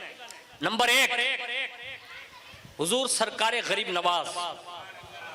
पूरे हिंदुस्तान में जो भी फैसला होगा वो केस सबसे पहले गरीब नवाज के दरबार में है, यानी वो जो फैसला लेंगे वही होगा। नंबर 2 बाबा कुतुबुद्दीन बख्तियार काकी, जो गरीब नवाज के सबसे पहले खलीफा और मुरीद है। नंबर 3 हजरत ख्वाजा निजामुद्दीन औलिया महबूब इलाही। 3 हो गए ना। नंबर 4 सैयद सालार मसूद गाजी, जो 18 साल की उम्र में शहीद हुए, और उन्होंने हिंदुस्तान का दौरा करते करते यहाँ सोमनाथ तक वो भी तशरीफ लाए थे, लेकिन उनका मजार बहराइच शरीफ में है। उनके मजार शरीफ के हवाले से लिखा है कि वहां जब भी हाजिरी का मौका मिले तो फरमाया आधा घंटा कम से कम जरूर बैठा करो। लोगों ने पूछा इसकी वजह, का हर आधे घंटे में खिजर अली सलाम वहां हाजिरी देते हैं। हाँ, ये सैयद सालार मसूद गाजी के हवाले से है। ये चौथे हुए। 5वें नंबर पर फरमाया गया, जब से हुजूर मखदूम सिमनानी आए हैं, 5वें नंबर का फैसला हुजूर मखदूम सिमनानी के हवाले है कि अब जो भी फैसला होगा उसका आखिरी एंड हुजूर मखदूम पाक फरमाते हैं। यानी ये हिंदुस्तान जो चल फिर रहा है और सुकून की सांस जो ले रहा है ना, ये हुजूर मखदूम सिमनानी अलैहिर्रहमा के इत्मीनान की वजह से और उनकी दया की वजह से और उनकी दुआओं की वजह से। अगर हम चाहते हैं कि हम सुकून से रहें तो हुजूर मखदूम पाक की ज़िंदगी पर अमल करके अपनी ज़िंदगी के दिन और रात बिताइए। अल्लाह से उम्मीद कीजिए इन सादात किराम के सदक़े में, इन नसीहतों पर अल्लाह मुझे आपको सबको अमल की तौफीक अता फरमाएं, और जो कुछ भी कहा अल्लाह हम सबको उस पर अमल की तौफीक अता फरमाएं। बिलखुसूस फैज़ाने मखदूम सिमना से हम सबके दिलों को रोशन फरमाएं, और बिलखुसूस जितने शहजादगान, बिलखुसूस सदर जलसा हुजूर सैयदी सरकार अहमद हुसैन बाबा दामद बरकातुहुल कुद्सिया जलवा फिगन है, अल्लाह इनकी उम्र में बेशुमार बरकतें अता फरमाएं। उनका साया ता देर हम सब गुलामान अहले बैत पर कायम और दायम फरमाएं। इनके ख़ानदान का साया सुबह क़यामत तक हमारी नस्लों को बादा नस्लिन उन्हें फैज़याब फरमाता रहे, और जितने भी मुरीदीन मोतक़दीन मर्द ख़वातीन यहाँ हाजिर हैं अल्लाह सबके हाजिरी को कबूल फरमाएं, और जिस अज़ीमुश्शान बाबरकत शख्सियत की बारगाह में खिराज पेश किया है, जीते जी इसी उर्स मखदूमी में, और मेरे ख्याल से आज चांद भी हुआ नहीं है और 30वीं ये शब है, इसका मतलब यह है कि मुहर्रम है। तो इस माह मुबारक में 26 से लेकर 28 तक आपका उर्स होता है, तो हमें ये आखिरी शब जो मिल रही है ना, हुजूर मखदूम पाक के सदक़े में दुआ करें कि अल्लाह ताला जीते जी हमें बार बार 100,000 बार कि छोछा मुकद्दसा की हाज़िरी नसीब फरमाएं, और अगर किस्मत अंगड़ाई लें तो अल्लाह ताला जीते जी कम अज़ कम ख्वाब में हुजूर मखदूम पाक के नूरानी चेहरे का दीदार नसीब फरमाएं, और अल्लाह उनके नूरुल ऐन के उस नूर ऐन के फैज़ान से भी अल्लाह हमारे दिल की आँखों को भी रोशन और मुनव्वर फरमाएं। आमीन बिरहमतिका या अरहमर राहिमीन।